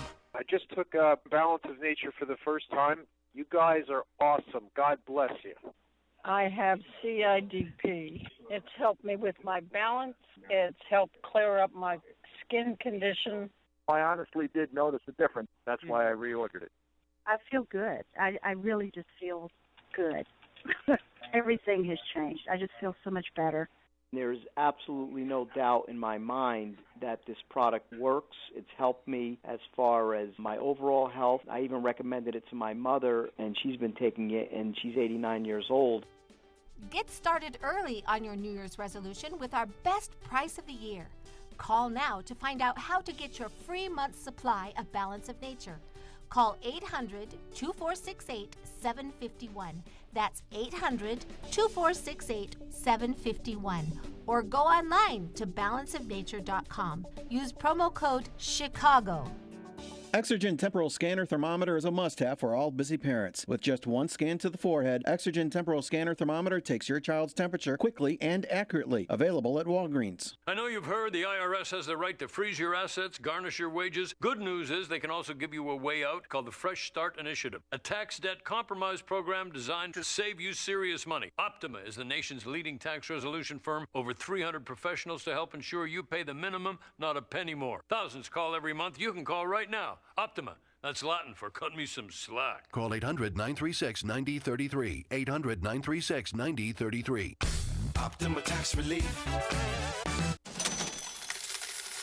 Fact. College Illinois 529 prepaid tuition locks in tuition at today's plan rates to help secure your child's future. Purchase now and enjoy 2015 plan prices before they increase on January 1st. Enroll now at collegeillinois.org. Listen to AM 560 on your mobile device. Now available on iHeartRadio. Online at iHeartRadio.com. 6:38 in our Chicago RadioDeals.com traffic center. Here's Jim. Like the inbound Eisenhower's a mess. Before 25th Avenue, the center lane is blocked after a car fell off an auto carrier and hit another vehicle. It is 55 minutes Thorndale to downtown. The delays start around St. Charles, 33 minutes from Manheim. Outbound 44 to Thorndale with Gapers. This has the eastbound Reagan Tollway jammed from 355 on a 290. And there's westbound 8094 still closed Broadway to Burr after an overnight semi-fire. Big delays start around Central Avenue. This has northbound I-65 stop and go from Ridge to 8094. All right, Mail Black running southbound at King Bay. Are you concerned that the Cook County State Attorney's Office is going to indict you? Jim Talamonte, AM 560, The Answer. Have you been contacted by any investigator or member of the Cook County State Attorney's Office weather forecast. I want that case reopened. Weather Center, Air Comfort, your commercial HVAC solution provider. Are you concerned? Of sun, some fog peeling off this morning. The police at the State Attorney's Office have lied. They said that he turned and pointed a weapon, and nobody can say that he turned and did anything of the sort. This hourly segment is brought to you by MyPainChicago.com. World-class treatment for chronic pain. Go to MyPainChicago.com. Your money. Find out how to keep more of it and live debt-free. Tonight on The Dave Ramsey Show, starting at 7 on AM 560. The Answer. What is up, Dan and Amy? So Amy, Anita Alvarez announced yesterday no charges will be filed against Chicago Police Officer Hernandez in the shooting death of Ronnie Johnson. It's a case that there's some similarities to the Laquan McDonald case, but there's a lot of differences too. All of these cases are unique. One of the similarities, though, is that there were many officers on scene. You had a suspect that was fleeing, and only one officer opened fire. And I just wonder if this decision by the Cook County State's Attorney's Office will be fodder for the defense of Jason Van Dyke in the Laquan McDonald case, even though, admittedly, there are contextual factors that differ. But one big point of contention is that Ronald Johnson's mother's attorney says that he did not have a weapon. And the video that I saw yesterday that Anita Alvarez presented, to me, it looked as if he had a weapon. So I don't know what he had, or if he had anything. I don't think that video was dispositive of him holding a weapon. I don't know. But later I guess they you recovered see a what you want to see weapon. there. Yeah, they later recovered a weapon at Washington Park. And according to my sources, the two passengers in the car told police and the assistant state's attorney that he had a weapon. Well, we have Officer Hernandez gave a sworn deposition in which he said the following prior to Alvarez's announcement yesterday. Are you concerned that the Cook County State's Attorney's Office is going to indict you? No. Have you been contacted by any investigator or member of the Cook County State's Attorney's Office regarding this incident? No. Do you know of any other police officers who have been contacted by the Cook County State's Attorney's Office regarding this incident? No. And this is one of the issues that Michael Oppenheimer, who's the attorney for Ronnie Johnson's mother, has raised in terms of his allegations of a cover-up from the beginning, suggesting that the Cook County State's Attorney's Office, Anita Alvarez, investigators from her office never even talked to Officer Hernandez or the other officers on the scene. But for more on some of the discrepancies in this case, we're now joined by the aforesaid Michael Oppenheimer. Michael, thanks for joining us again. Appreciate it. Good morning. Thanks for having me. So one thing that you said when we had you on the show previously to talk about this case, that dash cam video clearly shows that he was unarmed and was fleeing police. I mean, is it really clear? Is it really Well, I want clear? to correct something that Amy just said. Those sources didn't tell you that the two people in the car say they had a weapon, because that's a lie. They never told the state attorney's office or anybody that he had a weapon. The testimony that their witness A gave supposedly to them when he said, "I thought I heard a click," he gave sworn testimony in a deposition that those officers told him what to say. He never told the state attorneys anyway, even after being told what to say, that he saw a weapon or that Ronnie Johnson had a weapon. So that's a flat-out lie. The video is the video. It's grainy. You see him running. You see him running full speed away from the officer. The officer takes aim and shoots at his back. All of the circumstantial evidence shows that he didn't have a weapon. The fact that the officers say that they recovered a weapon from his hand, I say he planted a weapon because the evidence doesn't match what they say. It wouldn't have happened that way. Let me ask you a couple of questions, though, and this is what I heard yesterday from the press conference. This was new information. So have you addressed what was put out there? One, that there was ammo, a bullet or two bullets found in the car that matched the gun that was found next to Ronnie Johnson's body. Is that true? The police presented a picture of what they say is the bullet that was in the car.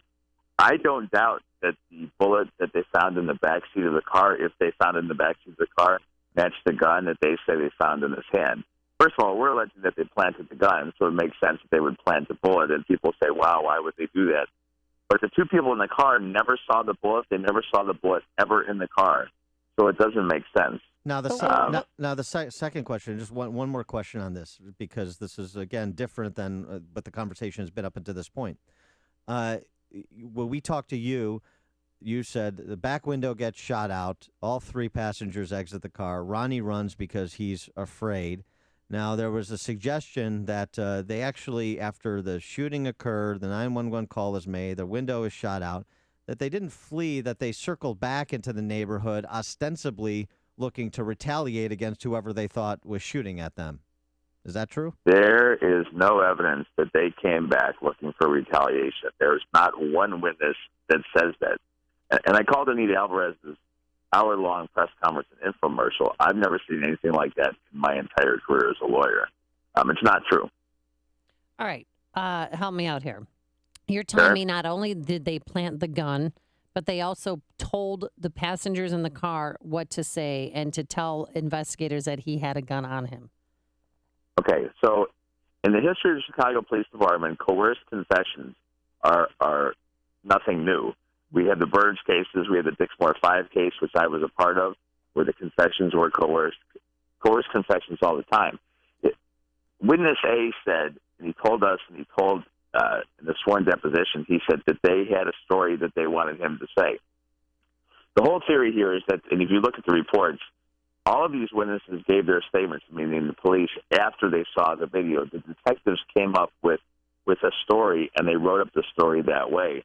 There are no notes from the detectives as to anything Hernandez or his partner said at the scene. They simply don't exist, whether they were destroyed or they didn't write them up. The only version of Hernandez's events comes after they all see the video, when the detectives write it up sometime later. We're talking to Michael Oppenheimer. He's the attorney for the mother of Ronald Johnson, the case that has come to the fore over the last couple of weeks. The shooting occurred 8 days before the Laquan McDonald shooting. Anita Alvarez, Cook County State's attorney, declining to file criminal charges against the officer involved in the shooting death of Ronald Johnson. Michael, you were a former prosecutor. You were in the Cook County State's attorney's office, correct? Correct. So, I mean, in terms of, you'd say kind of coerced confessions happen all the time, what was your experience as a prosecutor in terms of the incidence, the frequency of coerced confessions or police misconduct on the order that you're suggesting is at bar here? Well, number one, not everybody coerces a confession. But when cases are brought to the prosecutor's office, the police take those. Usually the police take those statements. Sometimes the prosecutors do. So when the police take those statements, they bring the evidence to the prosecutor's office. So as a prosecutor, you don't know. And again, most statements are not coerced, but as a prosecutor, you have no way of knowing what was coerced and what was not coerced because they bring the statements to you. All right. So Laquan McDonald, Ronnie Johnson, your client, both of them were killed, I believe, because they didn't listen to police. They didn't stop when they were told to stop. They didn't. Okay. They ran. Why did your client run? Well, let me answer this, because what you're saying or what you're implying is that any time someone runs from the police, they're allowed to be shot by the police, and that's insane, and that's not true, and that's a crime. I'm not. I'm just saying. I'm teaching my boys. I'm trying to raise them right, and I say, if police tell you to stop, you're going to stop. And if for some reason you have a weapon in your hand, you're going to drop the weapon and you're going to put your hands up in the air. Okay. First of all, there's really no evidence that there was a weapon in his hand. Anybody can believe what they want from the video, and the blown-up picture that shows some sort of shadow or hint is ridiculous. There is no evidence. It's not a weapon. What is it? My neighbor had suggested maybe it's a There's glove. Nothing in his hand. There's nothing in his hand? There's absolutely nothing in his hand, and he wasn't wearing a glove. There's nothing in his hand. But you can believe whatever you want from watching the video. Yes, you should stop when being ordered to stop by the police. But today, the police have a problem. People tend to be afraid of the police, and a lot of young black men run from the police. You should stop. What about the issue of Ronnie Johnson resisting arrest? There was a discussion that he was almost taken into custody, that an officer was preparing to put him in cuffs, and he pushed the officer down and fled. Give us the details as you understand them about that piece of the case. Well, the video shows him running. He was clearly running from the police. There's no denying that. He goes off camera, and that's where the police say that there was some sort of struggle with two officers. The officers' accounts of what happened kind of conflict with each other. They indicate through their depositions that there was some sort of struggle, that one officer went to the ground. Other officers say they never saw him go to the ground. And then he runs away. If he had had a gun in his hand, they would have shot him then. And they're not going to get in a struggle with a man who clearly has a gun in his hand. That's not going to happen. They're going to shoot him. They're going to arrest him right there. That didn't happen. So my sources told me that gun that was found, that they say belongs to Ronnie Johnson, was linked to 3 crimes on the west side. Where do you believe the gun came from if it wasn't your client's son's? Well, first of all, Anita Alvarez spent a lot of time talking about that gun being used in prior shootings. I have no doubt and nothing to dispute that gun was used in prior shootings.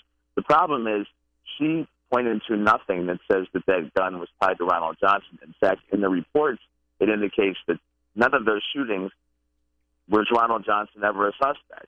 So that's a bunch of fodder that she keeps adding to these things to dirty up Ronnie Johnson.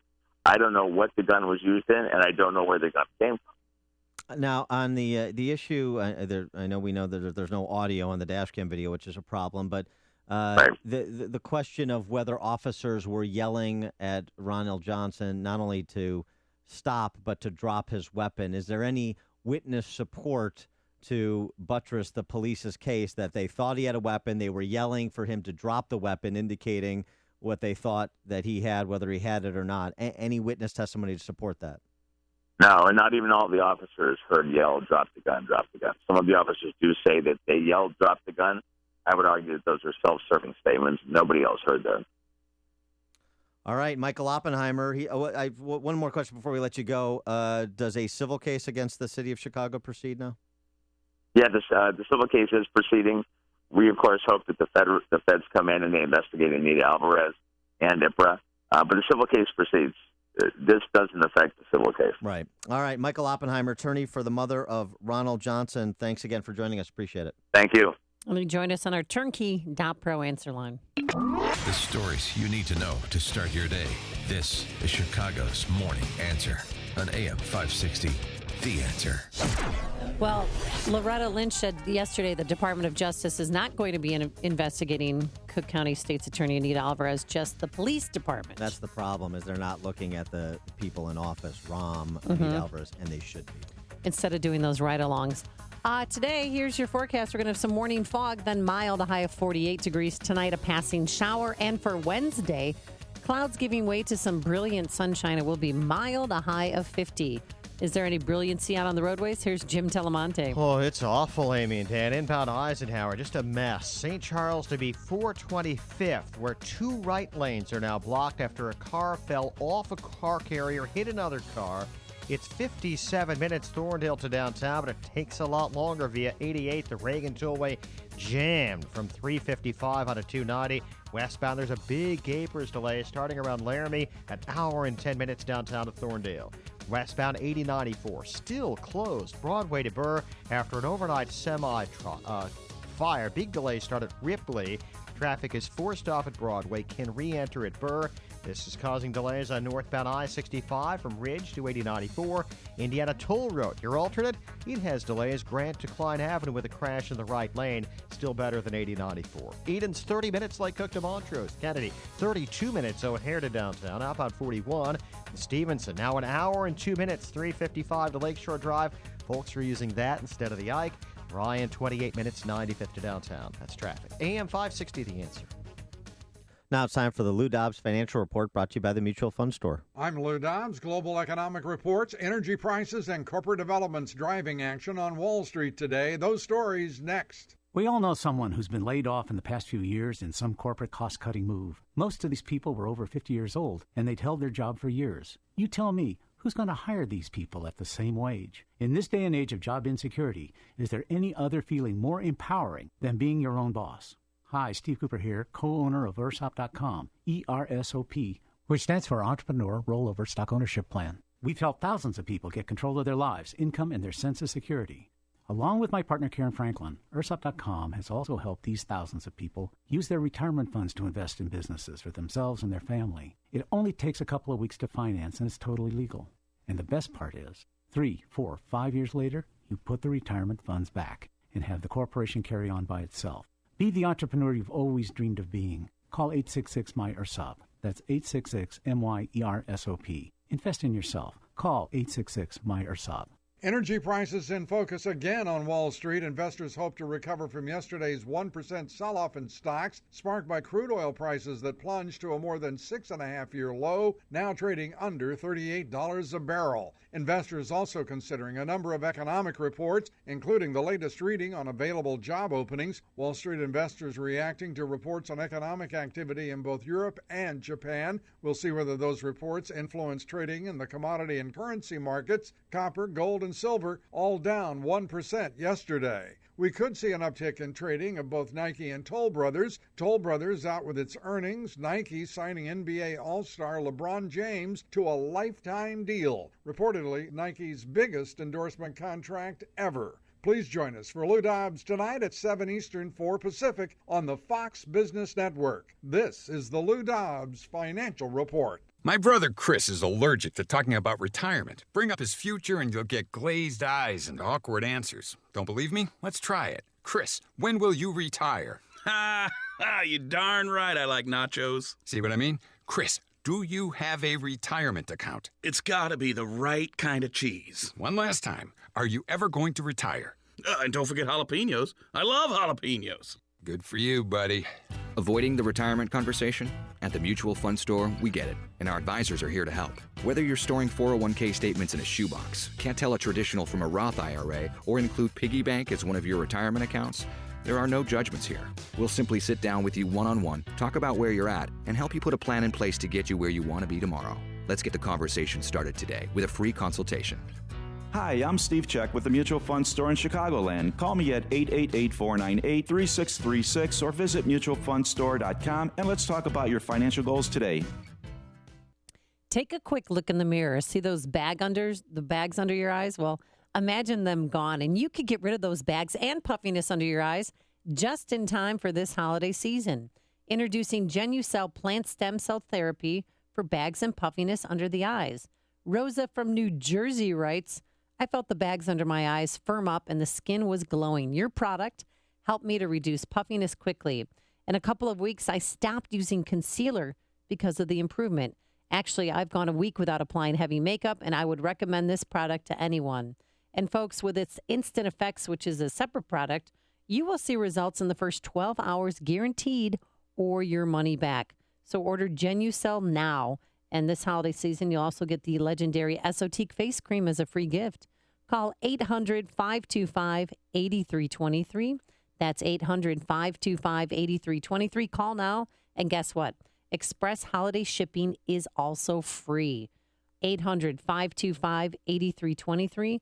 Look better now. Call 800-525-8323. 8323. This is Dan Proft with an Upstream idea brought to you in part by the Illinois Opportunity Project. 97. That's the percentage of Chicago Teachers Union members who voted yes in a recent mock vote. Yes, they voted. They are prepared to go out on strike for the second time in 4 years. The annual average CPS teacher salary is just under $80,000. And that's before you include their health insurance benefits and guaranteed seven-figure pensions. The bankrupt, junk-rated Chicago Public Schools spend more than $15,000 annually per pupil. And yet 75% of 4th and 8th graders are neither proficient in reading nor math. This in a system of nearly 400,000 students. So who's the bad guy here? Is it the teachers union or the mayor's office? Yes, there are no white hats in the story of central planners from City Hall fighting with the central planners from the teachers union over who gets to be the lead central planner at CPS. If the teachers strike, they deserve to be unlocked from their jobs. CPS students deserve access to schools that will give them the opportunity to earn an education that sets them on a course for success in life. The only way that happens is if the adults inside CPS, the parents, and the adults outside CPS, state political leaders, change the flow of money away from central planners and to families so that they may make the same choices for their children that Tiny Dancer did for his kids matriculating at the University of Chicago Lab School. For more ideas like this, visit upstream-ideas.com. I'm Dan Proft. AM 560. The Answer. Have a holly jolly Christmas. It's the best time of the year. Dan, are you excited for Christmas? You know I am. Try to contain yourself over there. Trying to. But we're excited about our annual campaign with Feed the Children. What's raised here is stays here. It's raised here, stays here. And on a serious note, 1 in 5 kids do go to bed hungry every night and wake up hungry. So hunger doesn't take a holiday. So it's so important to give to others this holiday season. And we have 2 ways to do it. One, through an individual donation. I made a $100 donation on behalf of Dan Proft and my Iowa Hawkeyes yesterday. On behalf of Dan Proft with Dan Proft money. By calling 866-435-2248. Again, 866-435-2248. It literally takes about a minute and a half, and you will help so many kids. Operators are standing by. There's also another way to help. The Business Benefactor Program, that's $2,500 tax-deductible donation, and you get 40, 60-second commercials that run Monday to Friday, 5 a.m. to 8 p.m. Call Michael Mann, 847-871-1527. And coming up on Chicago's Morning Answer. Trump wants to turn off the internet. We'll have it at 7:07. But first, here is Mike Scott. Amy and Dan, no charges in the Ronald Johnson police-involved shooting. An Aurora man killed, a daughter hurt in a drag racing crash. The Suns edge the Bulls at the buzzer. WIND Chicago News Time is 7 o'clock. Fox News Radio, I'm Lisa Brady. The California terrorists had a recent cash infusion. Investigators also say the couple were not recent radicals. Fox News Radio's Jeff Manasso with a live update in California. Lisa, a $28,000 deposit was made to Saeed Farouk's bank account 2 weeks before he and his terrorist wife, Tashfeen Malik, killed 14 and injured 21. And we now know that pipe bombs left behind at the Inland Regional Center were meant to target first responders, a deadly secondary trap that didn't detonate. We will get to the bottom of this, and we want to find out everyone who participated in the pre-planning, if there was anyone else. The FBI's David Bowditch, U.S. intelligence officials have been pointing to possible terror contacts in the Middle East and say that the couple had been radicalized for quite some time. Lisa. Thanks, Jeff. An outpouring of bipartisan condemnation over Donald Trump's latest proposal. Donald J. Trump is calling for a total and complete shutdown of Muslims entering the United States. Until, he says, U.S. leaders can figure out what's going on. He later defended those remarks made at a South Carolina rally. And moments ago, Donald Trump Jr. telling Fox he's more concerned about the safety of Americans than offending people around the world. But critics on both sides of the aisle call it un-American, unconstitutional, and even dangerous to single out anyone based on religion. Rising health care premiums, not a factor in one new study. Fox Radio's Rachel Sutherland, live in Washington. Millions of Americans are dealing with a shorter stack of medical bills, according to a new government survey, which finds fewer of us are struggling to pay our doctors. The Centers for Disease Control and Prevention reports the number of households struggling with medical expenses went down by 12 million over the past 3 years, with the most improvement over the past 2 years, coinciding with a big coverage expansion under the Affordable Care Act. Lisa. Rachel, Dow futures point to a possible sell-off extension as oil plunges. Fair and balanced. Cloudy and 39 degrees, 7:02 on AM 560. The Answer. Good morning, everyone. I'm Mike Scott. Chicago Mayor Rahm Emanuel says he welcomes the Justice Department's civil rights investigation of his police department, but says he won't wait for them to make changes. AM 560's David Stewart reports. In 8 years, the Independent Police Review Authority has looked at 400 police shootings, and only 2 have led to discipline. Mayor Emanuel says that doesn't add up. It defies common sense when you look at those numbers. It also doesn't make sense, he says, that police dash cam video in these cases seems never to have the audio that's supposed to be there. It's clear that we're going to have a policy as it relates to accountability, as it relates to enforcement, to make sure that the sound is also working. Emanuel said even as the DOJ probe goes on, his own task force will develop new policies that surpass all previous efforts at addressing the issue of police misconduct. David Stewart, Chicago. The city of Chicago releasing a video from 3 years ago showing police using a stun gun on a man inside a jail cell. Mayor Emanuel made the footage available yesterday. It shows officers entering the cell of Philip Coleman. Coleman died later from an allergic reaction to medication, not from use of force by police. The trial of a Chicago police commander accused of shoving a gun into a suspect's throat is set to begin. Today, a judge is expected to hear evidence in the trial of Glenn Evans. Evans is charged with aggravated battery and official misconduct.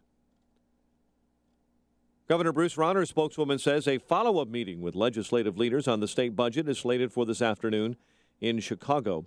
West Suburban Aurora police are investigating a crash that killed a man and seriously hurt his teen daughter over the weekend. Charles Siebel, who died yesterday from injuries, was simply driving with his daughter Friday night when his car was slammed into by a speeding Dodge Charger. Seems the 16-year-old driver of that Charger was drag racing with a 20-year-old man. Charges are pending against both. Chicago sports, NBA, Phoenix over the Bulls, 103-101. The news service of UPSJobs.com, now seeking part-time package handlers in Northbrook and Palatine, offering competitive pay and benefits, including up to $25,000 in educational assistance. UPS actively promotes from within. Apply today, upsjobs.com/radio. A check of traffic and weather is on the way next on AM 560. 2015 may be slipping away, but many of your financial concerns are probably still here. What will happen in the stock market next year, and how will it affect your accounts? Will you have enough saved for retirement? Raj Shaw at Secure Capital Management can help you answer those questions with a complimentary year-end review. He'll discuss ways of dialing back your risk while still getting a reasonable return. He can help identify unnecessary fees that may be reducing your bottom line. And finally, is there anything more you could be doing to grow and protect your money? Call Raj Shaw to find out. Raj has an A-plus rating at the Better Business Bureau. Call 800-211-1962 to schedule your complimentary year-end review. That's 800-211-1962. And don't forget to listen to Secure Retirement Radio with Raj Shaw every Sunday morning at 7 a.m. By contacting us, you may be provided with information about insurance products, including annuities, licensed in Illinois. Have you purchased gold? Did you overpay in commissions? How much did you pay? Do you actually know? What are your coins worth today? You work hard for your money. Pay their high commissions or get more gold. Call Goldworth. Discover what big dealers hope you don't know. Request the Insider's Guide free. Don't buy another ounce without it. Call 800-257-GOLD. 800-257-GOLD. Visit goldworth.com.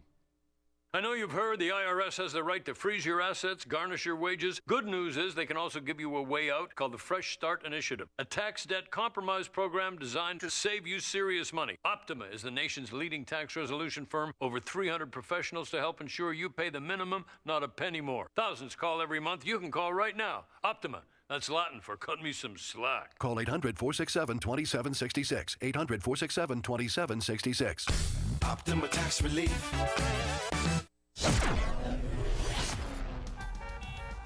7:06 in our ChicagoRadioDeals.com traffic center. The latest with Jim Talamonte. Thanks, Mike. Westbound 8094 has massive delays from Ripley to Broadway, where the interstate is closed after an overnight truck fire. Traffic is forced off at Broadway and can re-enter at Burr. Eastbound, it's fine. The alternate, Indiana Toll Road, delays from Grant to Klein with a crash in the right lane. Northbound I-65, stop and go 61st Avenue to 8094. Inbound Eisenhower, brutal from North Avenue to before 25th. The right lane is blocked after a car fell off a car carrier and hit another vehicle. An hour and 5 minutes, Thorndale to downtown. Out about an hour 10 with the Capers delay starting at Laramie. Because of this, the eastbound Reagan Tollway is jammed. 355 to 290. Northbound Tri-State slow Archer to the Hinsdale Oasis. Adams Tollway a little heavy. Roselle to Meacham. Eden's 30 minutes. Lake Cook to Montrose. The Kennedy is now 41 minutes. O'Hare to downtown. Outbound the same. The Stevenson an hour and 2 minutes. 355 to Lakeshore Drive. The Ryan 28 minutes. 95th to downtown. Traffic answers when you need them most. I'm Jim Talamonte, AM 560. The Answer. Chicago's Morning Answer continues next. Your official Chicagoland weather forecast from the aircomfort.com Weather Center. Air Comfort, your commercial HVAC solution provider. Here is meteorologist Kevin Snyder. Clouds and sunshine today with a high 48 and a mostly cloudy night with a passing late night shower, low 40. Clouds tomorrow give way to some sun with a high 51. Clouds thickening at night, low 37. Sun and clouds Thursday, high 55. I'm Kevin Snyder on AM 560, The Answer. 39 at O'Hare and along Chicago's lakefront. Your next news update is at 7:30. Continuous news coverage at 560theanswer.com. Chicago's Morning Answer with Dan and Amy continues next on AM 560, The Answer. This hourly segment is brought to you by Ed Lukasik Jr. of RE/MAX Professionals, professionally marketing your home listing for maximum financial results. Good morning. Welcome to your Tuesday morning briefing. Here's what you need to know to start your day. No criminal charges will be filed against Officer Hernandez in connection with the shooting death of Ronald Johnson. If that had been anybody in her family that got killed like that, that officer would have been charged with murder. Donald J. Trump is calling for a total and complete shutdown of Muslims. Look, Mr. President, we're not afraid. We're angry. We're pissed off. We're furious. Yes. We want you to react. We want you to do something. You're afraid. I mean, this guy is such a total pussy. It's stunning. This is Chicago's Morning Answer with Dan Proft and Amy Jacobson on AM 560. The Answer.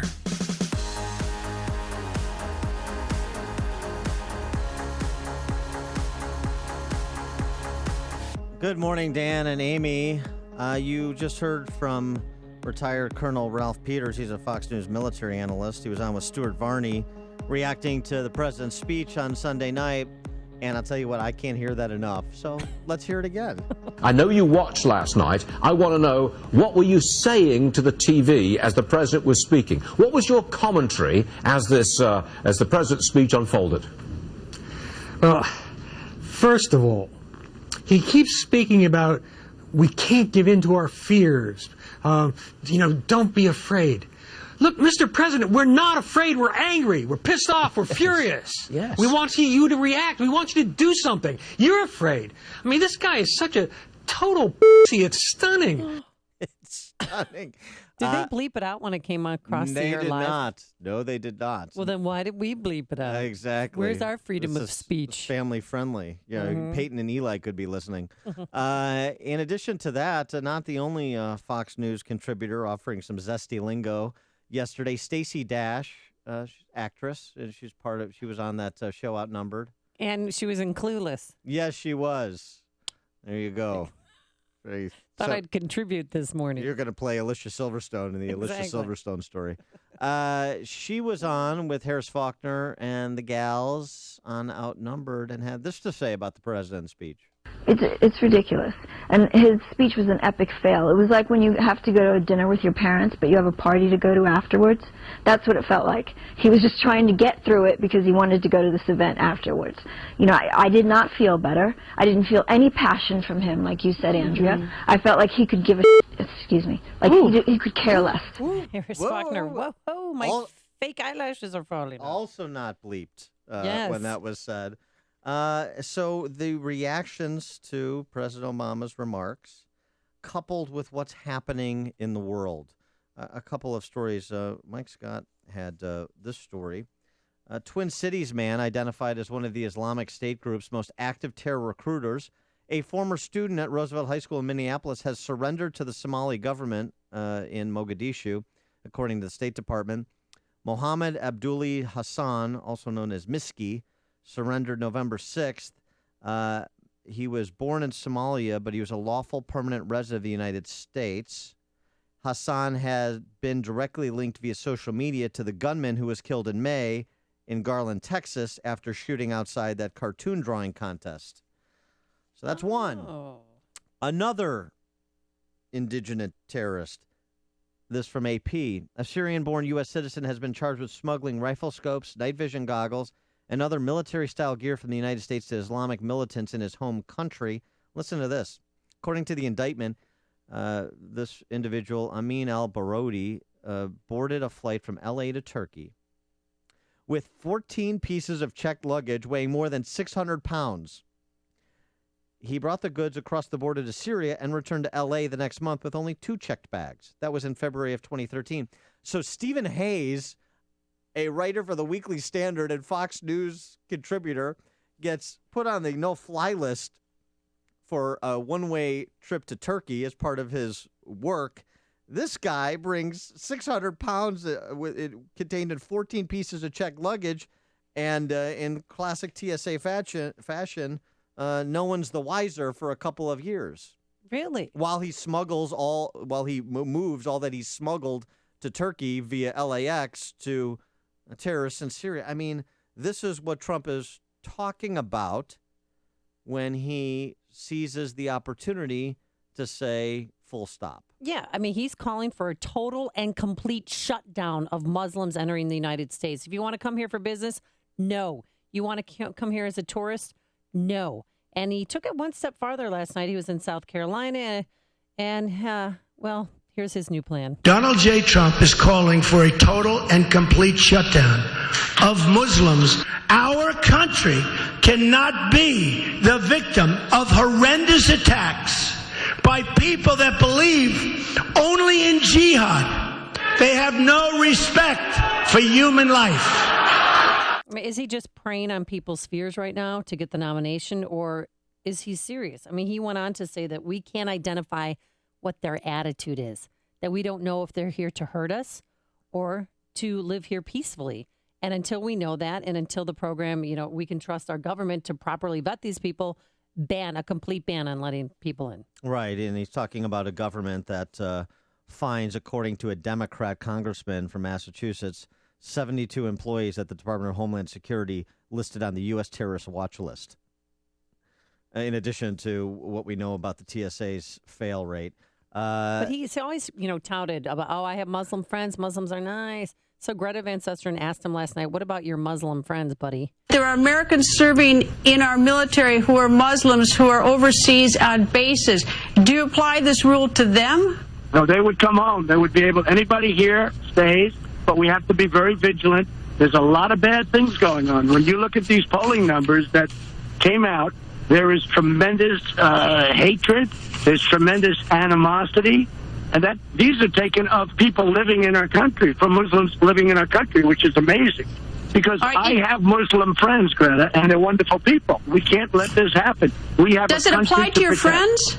Does this apply to your Muslim friends? This complete shutdown? This does not apply to people living in the country, except that we have to be vigilant.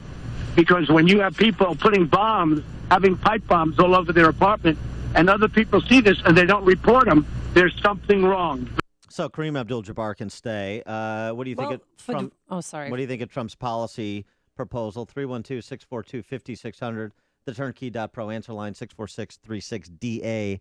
The Turnkey.pro text line. Well, his plan wouldn't have applied to Saeed Farouk because he was born in Chicago, then moved to Southern California, and was here. It wouldn't have affected him. It wouldn't have stopped that terrorist shooting unless they, put a hold on fiancé visas. Well, right. Which we allow $35,000 a year.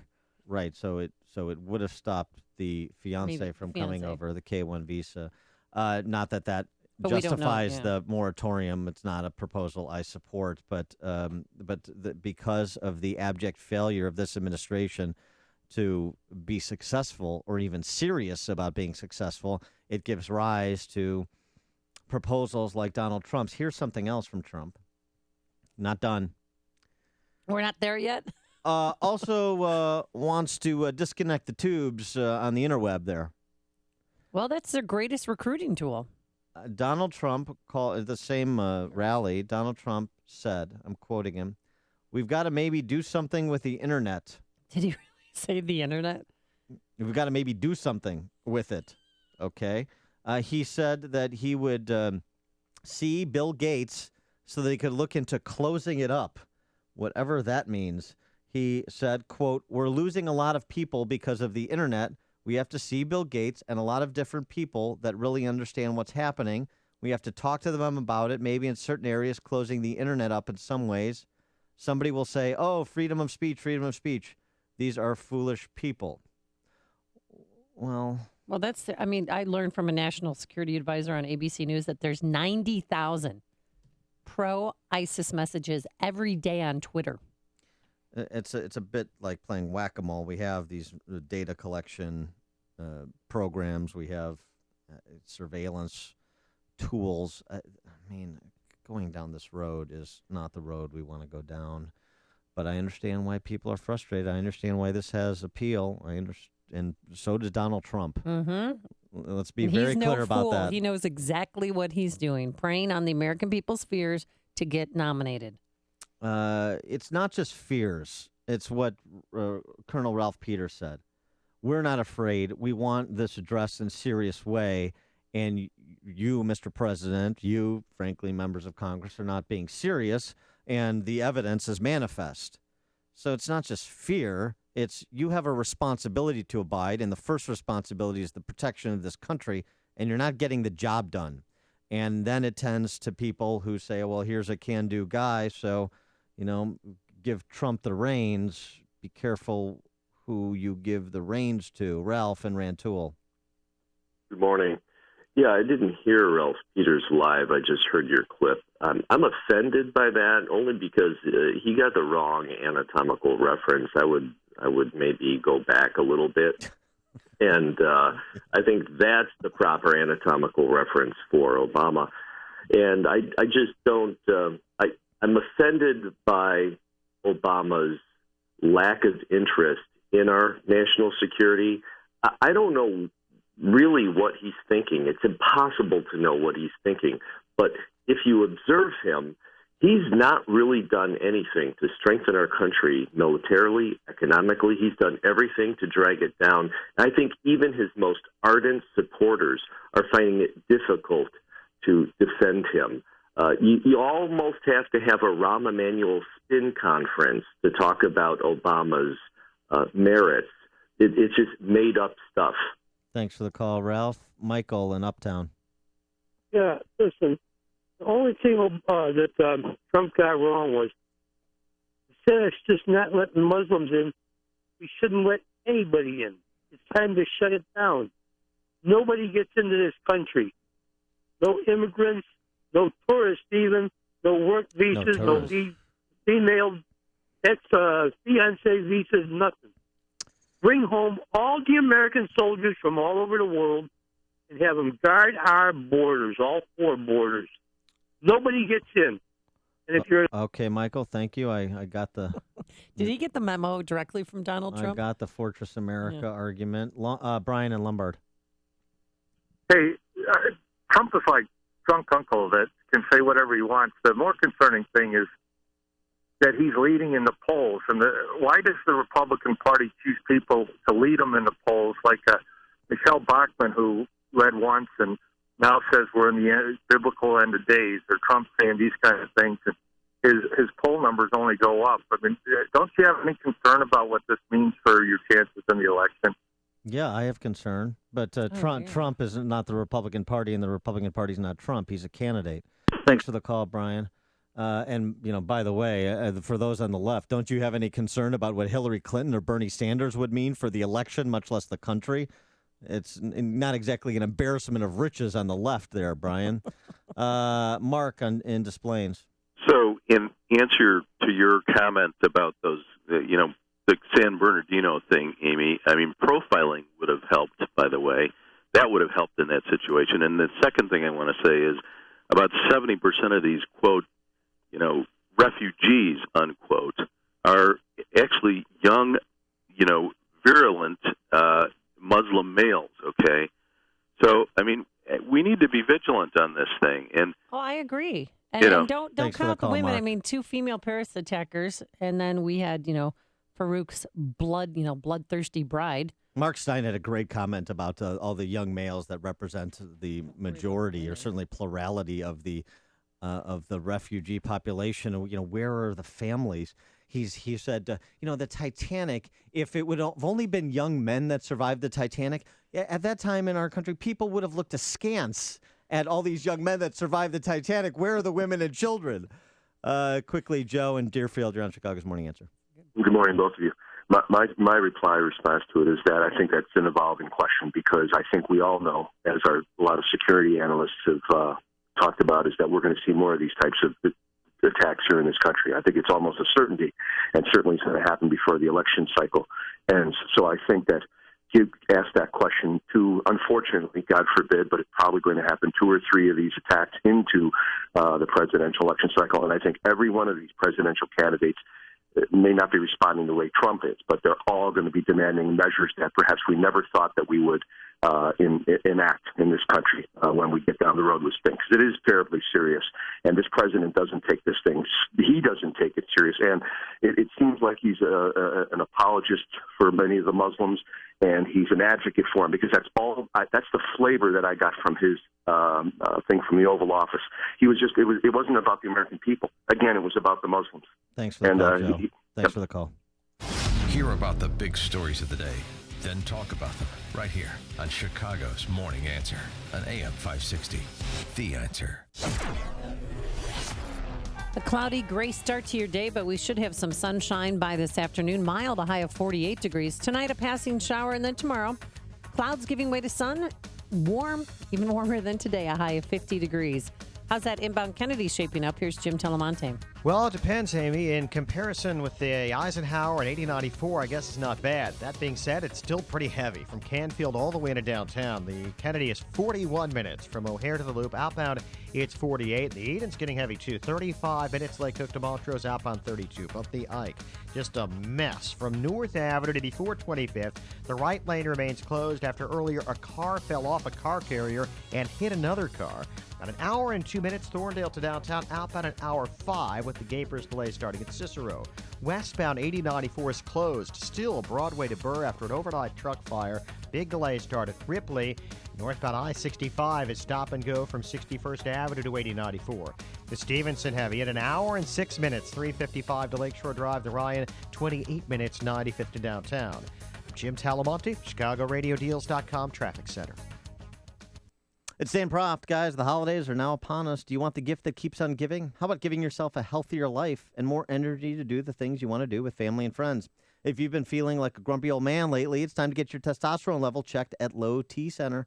I did. It's quick, easy, and with their on-site lab, you'll know your results in minutes. Plus, their services are covered by most health insurance. Low T levels can make you feel tired and grumpy and can raise your cholesterol and cause weight gain. Low T Center's experienced medical staff will educate you on the benefits and risks of testosterone replacement. Low T Center even has convenient, flexible hours. So give yourself the gift that keeps on giving this December. Call Low T Center now and tell them Dan Proft sent you. Call today, 630-409-4305. That's 630-409-4305. Or go online to lowtcenter.com. Too high. Your property taxes are too high. Illinois has the second highest property tax rate in the country, a burden that unfairly penalizes people like you. Why does Illinois have the second highest property tax rate in the country? Because elected officials spend too much money. Year after year, lawmakers promise to freeze the property tax rate. They make false promises at election time and fail to get the job done. The result? Property tax rates go up and up. It's time to force the politicians to keep their promise to voters. Join Americans for Prosperity in the fight to freeze property taxes. Go to afpil.org to start a tax freeze petition in your community. Go to afpil.org to put the brakes on runaway property taxes. If you're sick and tired of ever increasing property taxes, do something about it. Go to afpil.org, paid for by Americans for Prosperity. This is Sam Gilberto, president of American Embroidery and Screen Printing and American Marketing Products. We specialize in putting your logo on just about anything. Our focus is entirely on you, our customer. We want every customer experience to be outstanding. American Embroidery and Screen Printing is a brick and mortar business located in Glendale Heights. Our equipment and manufacturing processes are state of the art, so are the people who work here. With over 40 years experience, we have the capability, capacity, and know-how to get your job done right and on time. I want to earn your business, so for a limited time, we're offering free artwork on embroidery and screen printing orders for all new customers. Let us help you gear up for that big trade show, provide shirts or jackets for all your employees, students, or church members, or simply provide you with giveaway items such as coffee mugs, pens, or hats. Whatever it is, you can trust an American to take care of it. It's easy to contact us. TrustInAmerican.com. That's TrustInAmerican.com, or call at 630-766-2825. AM 560, The Answer. Santa baby, have some extra change this holiday season? Looking for a charity to donate to? Well, we have a wonderful idea here for you here at AM 560 The Answer. We've partnered up with Feed the Children for our 7th year to feed hungry families in and around the Chicagoland area. The best part is what's raised here stays here. And you can make a personal donation by calling 866-435-2248. It's so important. You know, I've been to these food pantries and to some of these shelters, and it really is a way to warm the hearts of those less fortunate this holiday season.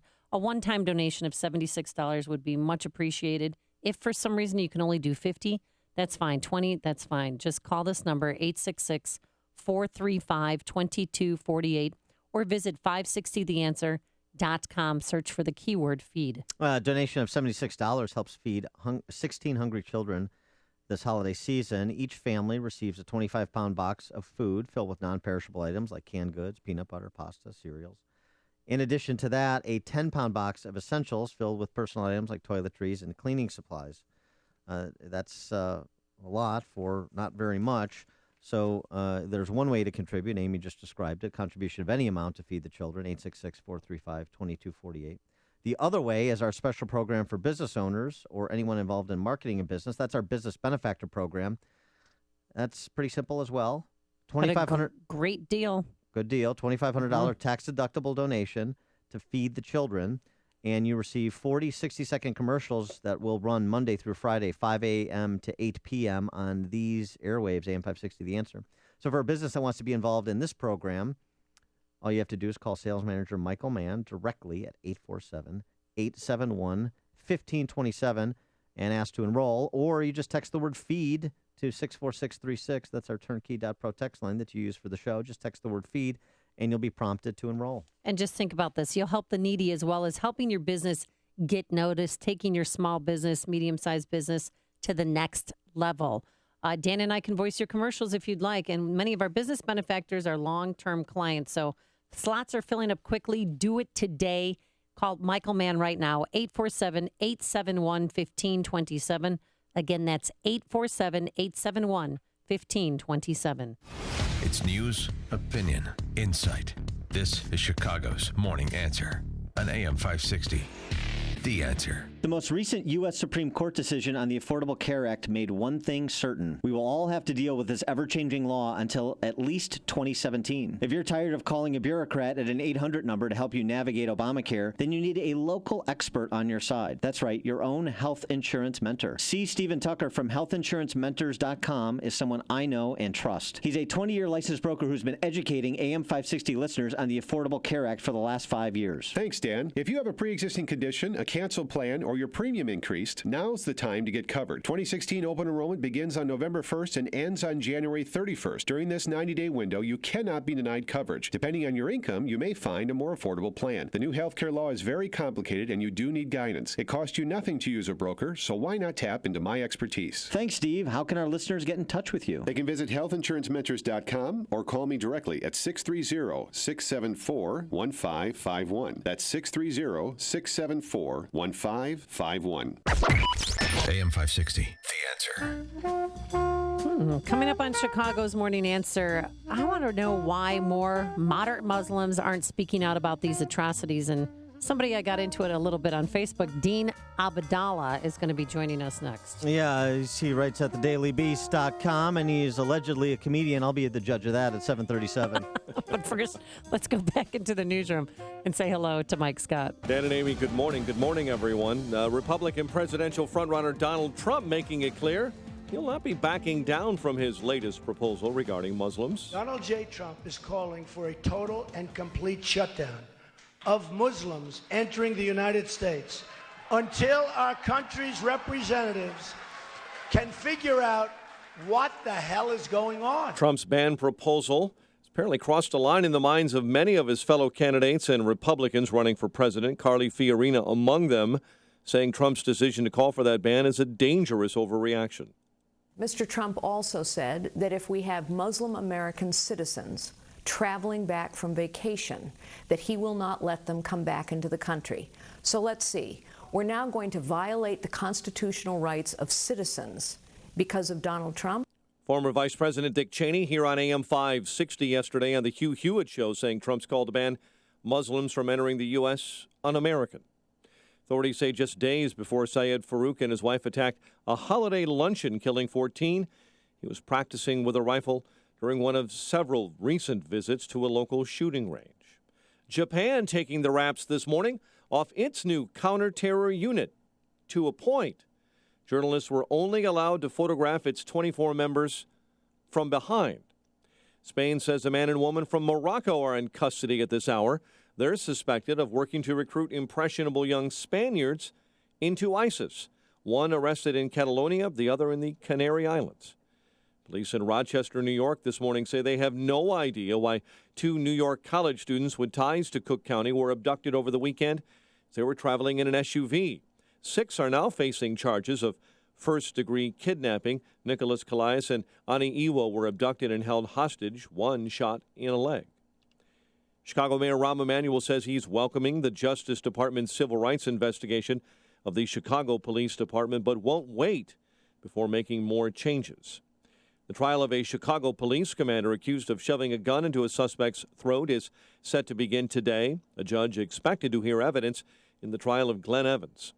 City of Chicago releasing a video from 3 years ago showing police using a stun gun on a man inside a jail cell. The tape, made available to the public by Mayor Emanuel, shows Philip Coleman, who died later from an allergic reaction to medication, not by use of force from police.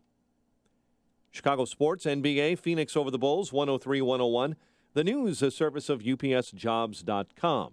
Now seeking part-time package handlers in Northbrook and Palatine. Competitive pay and benefits, including up to $25,000 in educational assistance. UPS actively promotes from within. Apply today at upsjobs.com/radio. 7:34 and a check of traffic and weather next on AM 560. Now at Buffalo Wild Wings, try their Buffalo Mac and Cheese. It's got all the flavors you love. Crispy buffalo chicken and mac made with rich, creamy cheddar cheese. Warm up while the football action heats up. Buffalo Wild Wings. Wings, beer, sports. I'm amazed. I want to say thank you to Balance of Nature. You guys are awesome. God bless you. The reason I have so much enthusiasm is because I speak as a person who has investigated the things that are out there. What I see is that there's many, many people telling the same story, and it's ruining it for the people who really are true. You know, up until this point, I had a lot of doubt whether, you know, I have an instinct that there should be something you can spend some money on and get something good, and I hadn't found it, and I believe I have found it this time. So, again, awesome, and thank you. The top 3 New Year's resolutions are health-related. Improve your odds by getting started early with our best price of the year. Call now to find out how to get your free month's supply of Balance of Nature. Call 800-2468-751. That's 800-2468-751. Or go online to balanceofnature.com. Use promo code CHICAGO. Our event is going well. I just wish they wouldn't have used the plastic tablecloths. The food looks like it's been under the heat lamp for an hour. I can't believe they didn't have room to seat the accounting department at the last minute.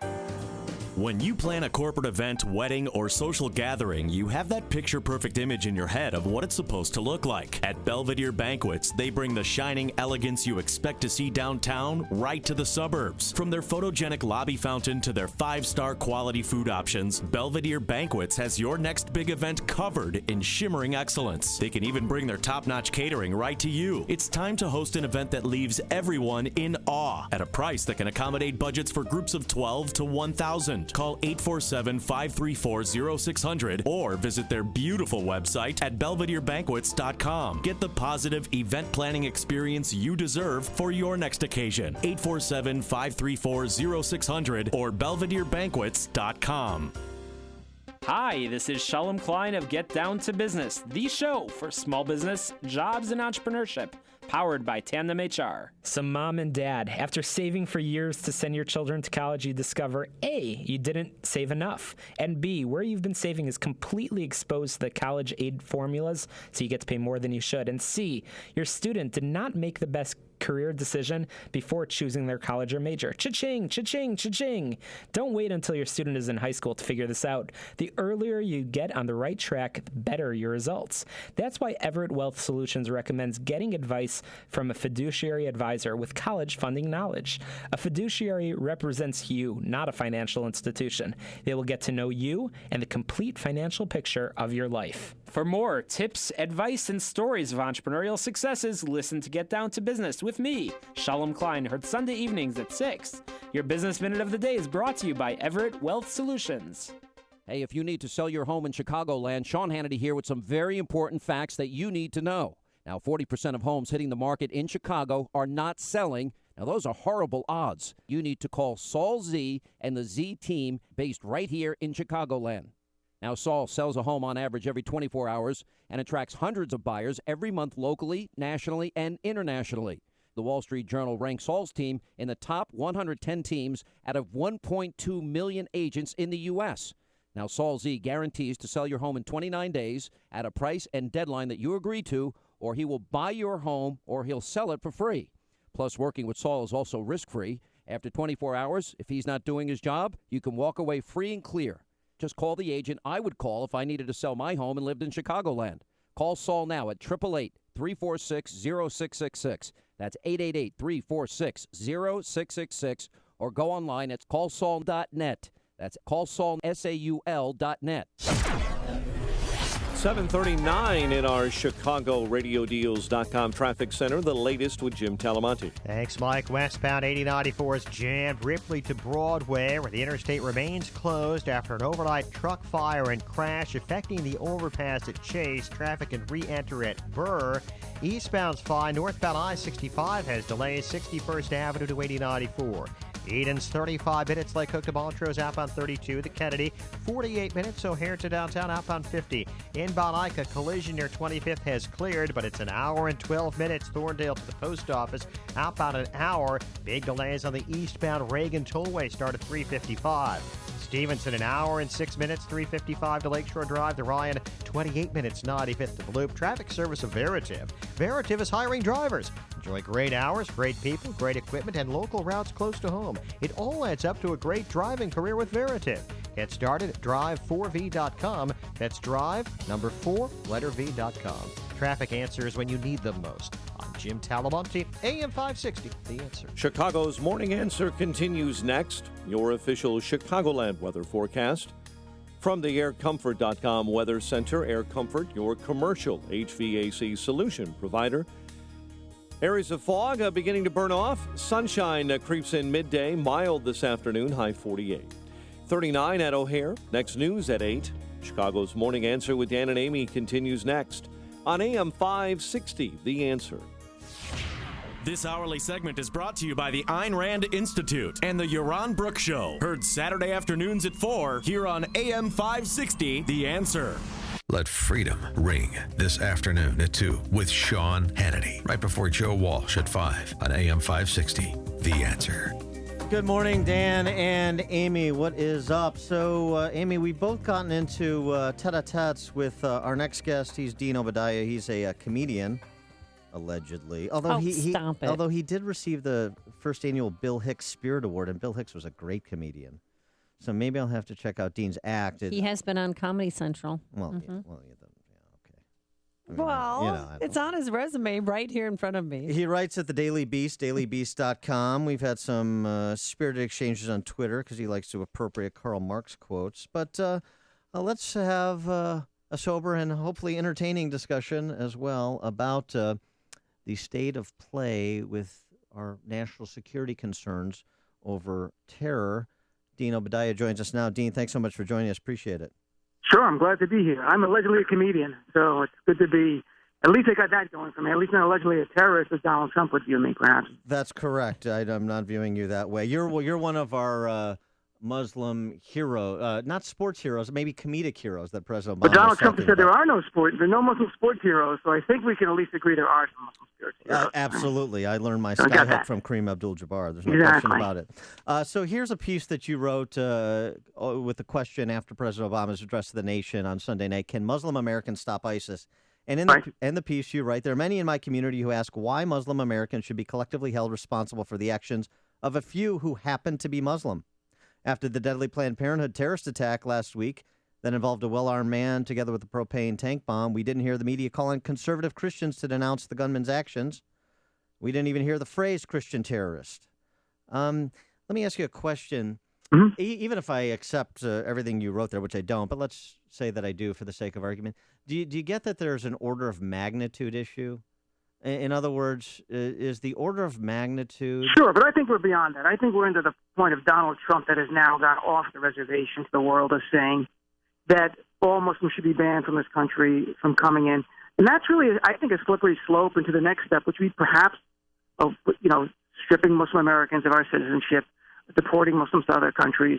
Who knows where it goes? So I think, the idea about denouncing terrorism or not, that's such an academic discussion. We can have it. Wait, Dean. I want to have it because I'm not a supporter of Trump's proposal, and neither are most, if not all, of the Republican candidates for president. So, I'll let you have your say on Trump, but I want you to answer my question first in terms of order of magnitude. Is the order of magnitude of alleged Christian terrorists the same as those who are motivated by a radical interpretation of Islam? Not in the United States. I would say no, we don't see that here. And, we since 9/11 has been well documented. There's been about 48 or 49 Americans killed on U.S. soil by Muslim terrorists, and about the same number by right-wing terrorist anti-government actors. So, I mean, there's simply on the body count, they're about the same. I understand the concern. There is a concern about having easy to carve out 9/11. No. He's seen since 9/11. Yeah, well, since 9/11. Well, right. Not since 9/11. 9/11 counts. Oh. That's my you point. You can count 9/11. So what's your point? So what is your point, Dan? So do you want? My so point is you think American? Let me ask you, Dan. American Muslims have less rights because of our faith. No, of and course if you, not. Then of fine. course Then not. we're in agreement. Then well, we're but fine. my point is the false equivalence that's made. The threat is not equivalent. But I think that if you're going to call on, there's been 4 Planned Parenthood clinics burned, firebombs since the video came out about baby parts and stuff like that.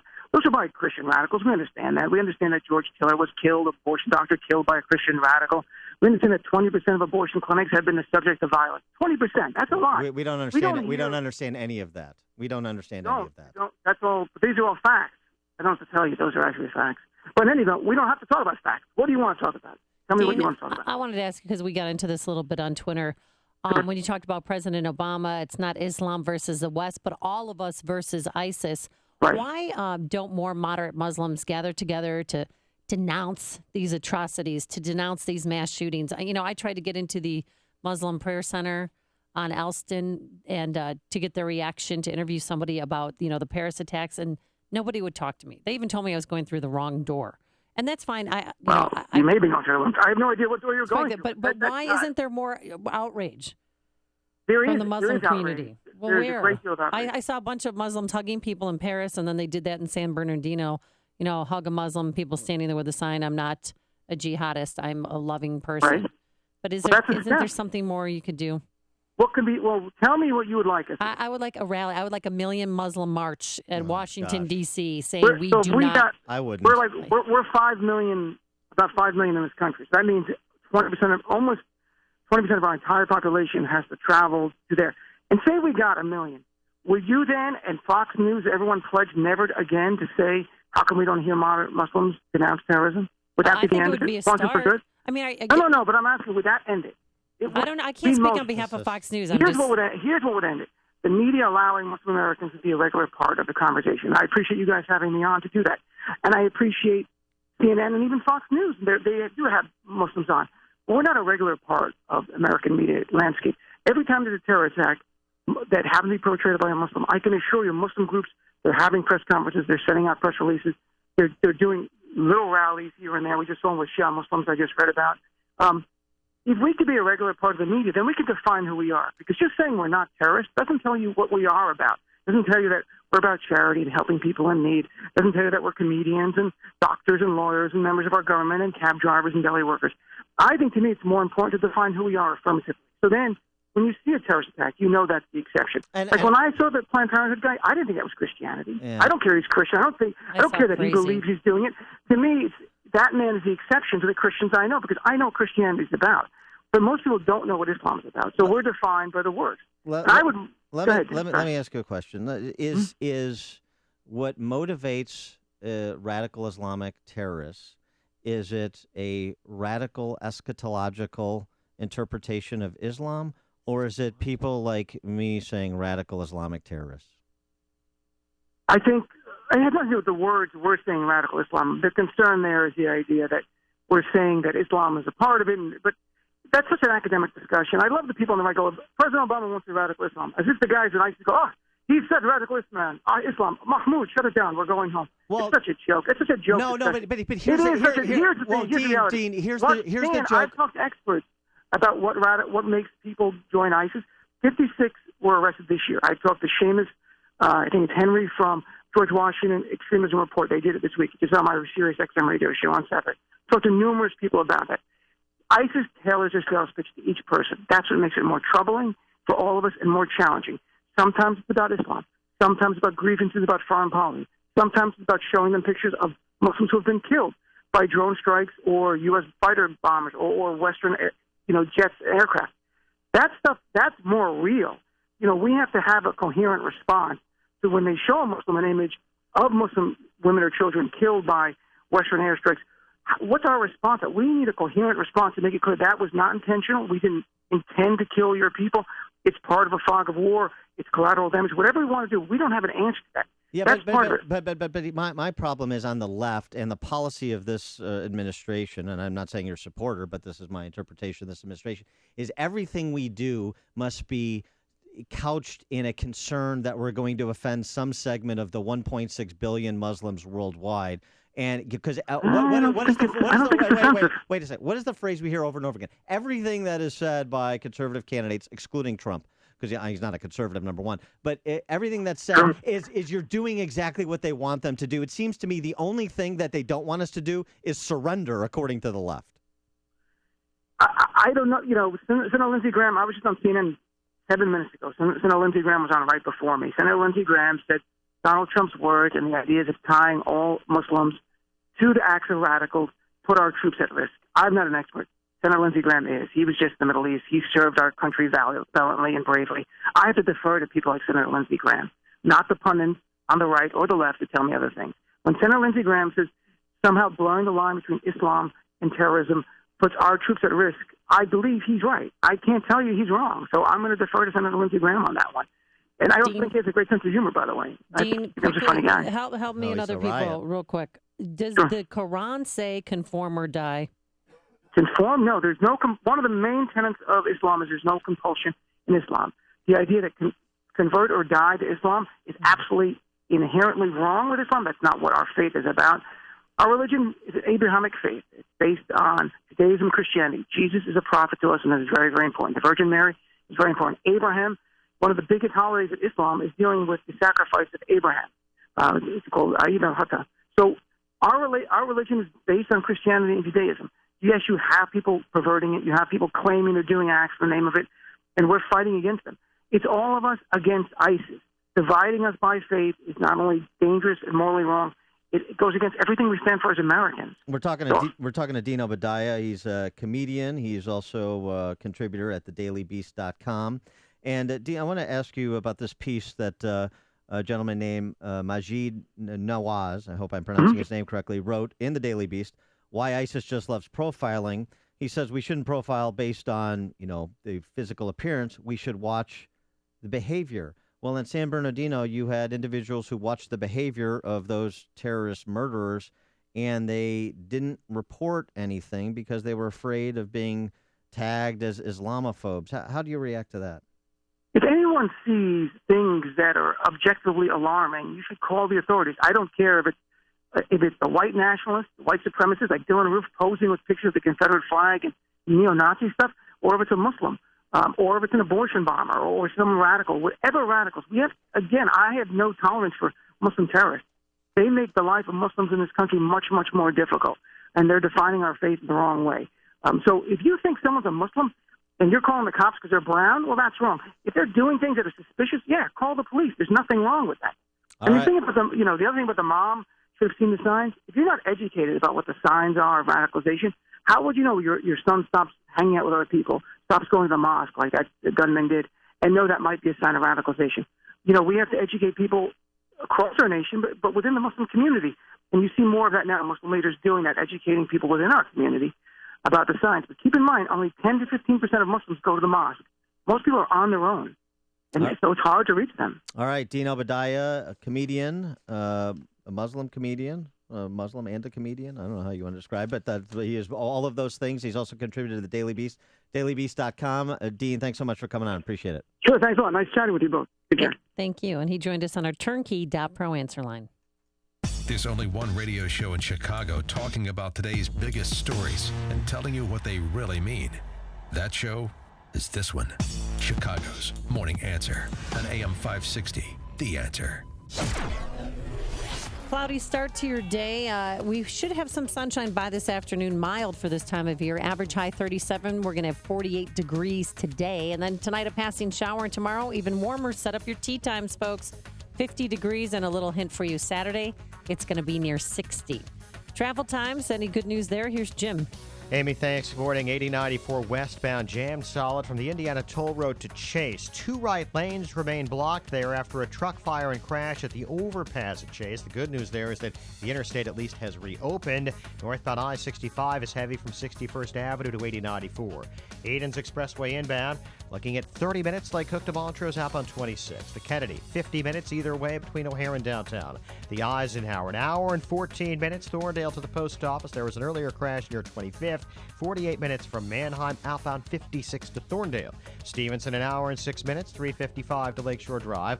Ryan is 31 minutes, 95th to downtown. Southbound Lakeshore Drive now jammed. Bryn Mawr to North Avenue. Northbound slow from the Stevenson to Jackson. Jim Talamonte, ChicagoRadioDeals.com, Traffic Center. Selecting a dentist is an important decision. Don't trust it to just anyone. Here's Dr. Joel Akrush with Artistic Dentistry. I don't like what I call cookie cutter dentistry. Not every patient should fit into that one treatment. We like to treat our patients. They have their own treatment, their own situation, their own health. Everything must play all together, and that patient gets their own treatment. With more than 30 years of combined experience, the team at Artistic Dentistry understands that each patient's needs are different. Their state-of-the-art facility allows their team to address all your dental needs in one location, from regular dental checkups to customized dental implants. Let Artistic Dentistry give you the smile that you've always wanted. Schedule a free consultation today at 708-301-6060. That's 708-301-6060 or donewithdentures.com. My brother Chris is allergic to talking about retirement. Bring up his future and you'll get glazed eyes and awkward answers. Don't believe me? Let's try it. Chris, when will you retire? Ha! You darn right I like nachos. See what I mean? Chris, do you have a retirement account? It's gotta be the right kind of cheese. One last time. Are you ever going to retire? And don't forget jalapenos. I love jalapenos. Good for you, buddy. Avoiding the retirement conversation? At the Mutual Fund Store, we get it, and our advisors are here to help. Whether you're storing 401k statements in a shoebox, can't tell a traditional from a Roth IRA, or include piggy bank as one of your retirement accounts, there are no judgments here. We'll simply sit down with you one-on-one, talk about where you're at, and help you put a plan in place to get you where you want to be tomorrow. Let's get the conversation started today with a free consultation. Hi, I'm Steve Check with the Mutual Fund Store in Chicagoland. Call me at 888-498-3636 or visit mutualfundstore.com and let's talk about your financial goals today. AM 560, The Answer. Christmas, the time of giving, good cheer, and that's what we're doing here at AM 560, teaming up with Feed the Children, and we're helping small business owners, or if you're doing the marketing for your mid to maybe large size company and you've thought about advertising in the past but weren't sure, we have a deal for you. $2,500 tax deductible donation, a one-time donation to Feed the Children. All the money goes to Feed the Children. And as a way of saying thank you, we give you 40 one-minute commercials that will run Monday through Friday, primetime right here on AM 560, The Answer. It's called our Business Benefactor Program. And already a lot of companies are signing up. YourHeartstring.com, that's Heartstrings Jewelry. They signed up. Thank you so much. Grandview Capital, thinking outside the box, and Automated Systems Incorporated. And yeah, I mean, they must have watched that Walmart. Have you seen the Walmart commercial where they interview all these kids? Would you rather get a gift or give a gift to a kid who doesn't have a gift?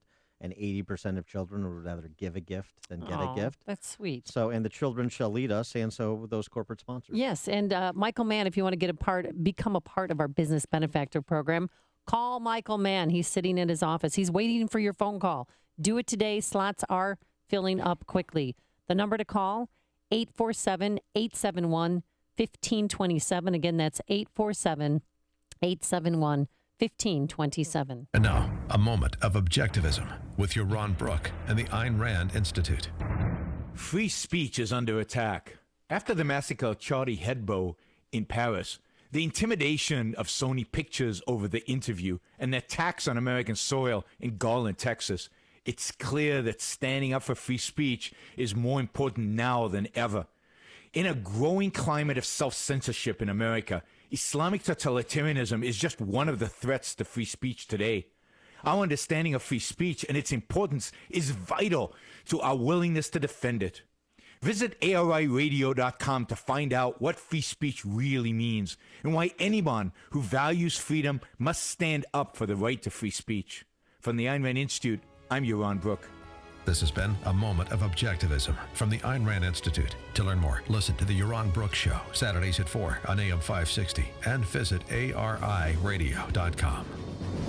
Why are Ayn Rand's ideas so compelling? Her worldview, her philosophy, expressed dramatically in her novels Atlas Shrugged and The Fountainhead, embodies the ideals stated by the Founding Fathers in the Declaration of Independence and sets forth the requirements necessary to achieve a flourishing life. She called her philosophy objectivism and said it was a philosophy for living on Earth. Today, decades after her death, objectivism continues to stir debate and inspire passion for the spirit of individualism and the enduring American dream. Coming up on Chicago's Morning Answer, he was shot in the line of duty and returned fire. We'll speak with Brian Warner, the chairman of Chicago Police Survivors Network. But first, let's go back into the newsroom. Here's Mike Scott. Amy and Dan, no charges in the Ronald Johnson police-involved shooting. We'll have an update on that story. Governor Bruce Rauner signs a bill to release some much-needed funds. The widow of Joseph Glinowitz will receive some funds from frozen accounts. Suns beat the Bulls and a cloudy morning ahead. WIND Chicago News Time is 8 o'clock. Fox News Radio, I'm Lisa Brady. Donald Trump Jr. defending his father's call for a temporary ban on Muslims entering the U.S., saying he's more concerned about Americans than offending anyone. He's concerned about their safety, and that should take precedent over anything. But the proposal has touched off a bipartisan firestorm. Fox News Radio's Rachel Sutherland, live in D.C. Trump told a campaign rally there should be a complete shutdown of Muslims entering the United States. Until our country's representatives can figure out what the hell is going on? Candidates on the left and right are blasting the proposal. Republican Carly Fiorina says it's unconstitutional. He is preying on the fears of the American people. It is called rabble-rousing. The idea also drawing criticism from GOP leaders in the early primary states of Iowa, New Hampshire, and South Carolina. Lisa. Rachel, Donald Trump, one of the 8 finalists for Time Magazine's Person of the Year, the ISIS leader, also on that short list. Mystery money and another possible layer to the terror attack in California, where Fox News Radio's Jeff Manasso is live. Lisa, the FBI is following a money trail with a $28,000 deposit made by webbank.com to the radical Islamic couple's bank account 2 weeks before the attack. We're now told the couple had been radicalized for quite some time, and that days before the attack, that Saeed Farouk practiced shooting at John Galetta's gun range in nearby Riverside. He presented a valid, or what appears to be a valid ID, came in and acted the way normal people act. And we also know that Tashfeen Malik gave a false address during her visa vetting process, leaving people here with even more questions about that process and our safety. Lisa. Jeff, thanks. Just ahead of the opening bell on Wall Street, Dow futures down 200 as oil drops below $37 a barrel. Fox News Radio, fair and balanced. Cloudy and 39 this morning. Winds out of the south at 10 at 8:02 on AM 560. The Answer. Good morning. I'm Mike Scott. Mayor Rahm Emanuel says he is welcoming the Justice Department's civil rights investigation of the Chicago Police Department, but says he will not wait for them before making changes in the handling of police misconduct cases. No charges filed in the Chicago police shooting of Ronald Coleman in 2014. Cook County State's Attorney Anita Alvarez announcing yesterday Officer George Hernandez acted reasonably under the law. Based on the totality of the evidence in this case and with the very, very careful analysis of the laws of the state of Illinois, it is our determination that no criminal charges will be filed against Officer Hernandez in connection with the shooting death of Ronald Johnson. She also said Johnson was armed and running toward an occupied police vehicle before he was shot. The victim's family argues he was not armed. The trial of a Chicago police commander accused of putting a gun into a suspect's throat is set to begin. Today, a judge is expected to hear evidence in the trial of Glenn Evans. City of Chicago releasing a video from 3 years ago showing police officers using a stun gun on a man inside a jail cell. Mayor Emanuel making that footage available to the public yesterday, showing officers entering the cell of Philip Coleman, who died later from an allergic reaction to medication and not by use of force by police. Governor Bruce Rauner's spokeswoman says a follow-up meeting with legislative leaders on the state budget is slated for this afternoon in Chicago. Meantime, the governor signed legislation freeing up billions for local governments, making a rare compromise between the GOP governor and Democratic lawmakers on the ongoing budget standoff. The money will release tax revenue on motor fuel, cell phone calls, and more for local governments. And the Illinois Lottery has announced it will resume payouts larger than $600. Chicago sports, NBA, Phoenix over the Bulls, 103-101. The news service of LeadSafe America. Does your child struggle to concentrate and pay attention? What does ADD or autism look like? Well, it may actually be caused by lead poisoning. Lead is a neurotoxin. It can cause permanent brain damage. And find out how you can protect your family by going to leadsafeamerica.org. 8:04 and a check of traffic in a moment. First, time for the AM 560 Business Beat from the Fox Business Network. The latest on Wall Street from Pat O'Neill.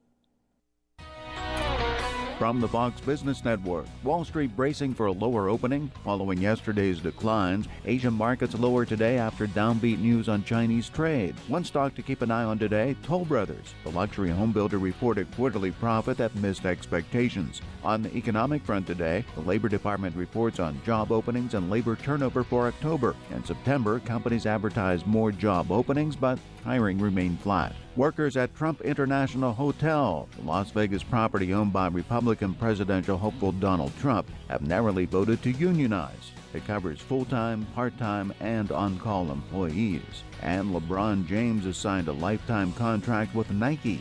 The NBA star has been teamed up with the athletic apparel giant since he signed a $90 million deal just before he graduated from high school. Terms of this contract have not been disclosed. With the Fox Business Report, I'm Pat O'Neill.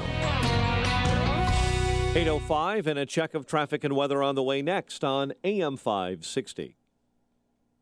This is Amy Jacobson. I'm excited to tell everybody who's considered buying a MyPillow but hasn't that now with the buy one, get one free offer, you'll also get a 60-day money-back guarantee. Basically, you can try MyPillow risk-free. You have nothing to lose and could be enjoying your best sleep ever. What are you waiting for? It is so important to get a great night's sleep. MyPillow helps with snoring, headaches, neck pain, insomnia, allergies, and more. Plus, it's washable and keeps its shape to give you support where you need it most. That's why it's the official pillow of the National Sleep Foundation. For the MyPillow buy one, get one free offer and 60-day money-back guarantee, visit MyPillow.com or call 800-489-0201. Please use the promo code Amy. Do it now. This offer is for a limited time, 800-489-0201 or online at MyPillow.com, promo code Amy.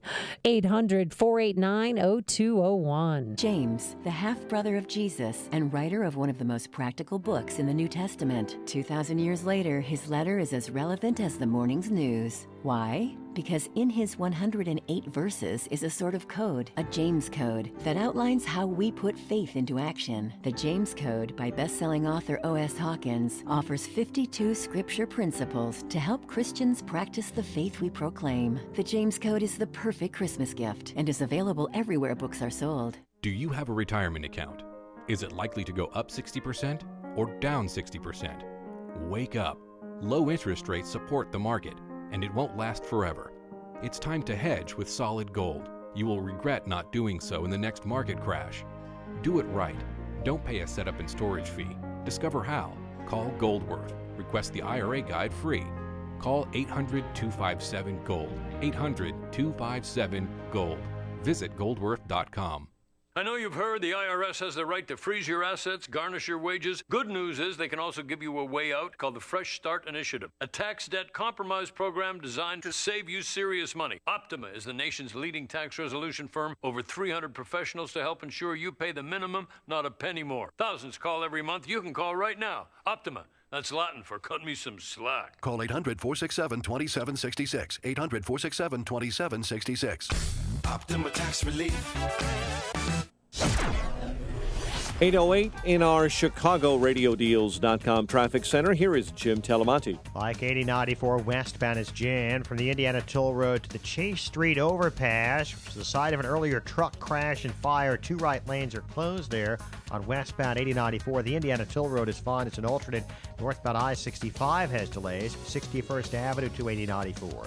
Eden's inbound 26 minutes. Lake Cook to Montrose outbound 30. The Kennedy 50 either way between O'Hare and downtown. Inbound Eisenhower an hour and 12 minutes. Thorndale to the Loop 50 minutes from Manheim. Outbound 47 to Thorndale. There's a crash past North Avenue in one of the center lanes.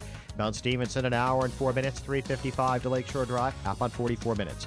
Bryan 31 minutes 95 to downtown. Northbound Tri-State. Stop and go from the Stevenson to the Hinsdale Oasis. The Reagan Tollway to 290. You spot Adams Tollway very slow. Higgins to Meacham. Reagan Tollway from Naperville Road to 355. The Myers Toll to 22nd. Traffic answers when you need them most. I'm Jim Talamonte, AM 560, The Answer. Chicago's Morning Answer continues next. Your official Chicagoland weather forecast from the AirComfort.com Weather Center. Air Comfort is your commercial HVAC solution provider. Here's meteorologist Kevin Snyder.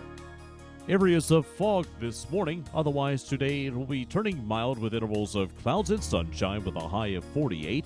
Mostly cloudy tonight with a passing late-night shower, low of 40. I'm Kevin Snyder on AM 560, The Answer. 39 at O'Hare. Next news 8:30. Chicago's Morning Answer with Dan and Amy continues next on AM 560, The Answer. This hourly segment is brought to you by DrDuzey.com, where you can take control of your health destiny. For more information, visit DrDuzey.com. Good morning. Welcome to your Tuesday morning briefing. Here's what you need to know to start your day. No criminal charges will be filed against Officer Hernandez in connection with the shooting death of Ronald Johnson. If that had been anybody in her family that got killed like that, that officer would have been charged with murder. Donald J. Trump is calling for a total and complete shutdown of Muslims. Look, Mr. President, we're not afraid. We're angry. We're pissed off. We're furious. Yes. We want you to react. We want you to do something. You're afraid. I mean, this guy is such a total pussy. It's stunning. This is Chicago's Morning Answer with Dan Proft and Amy Jacobson on AM 560. The Answer.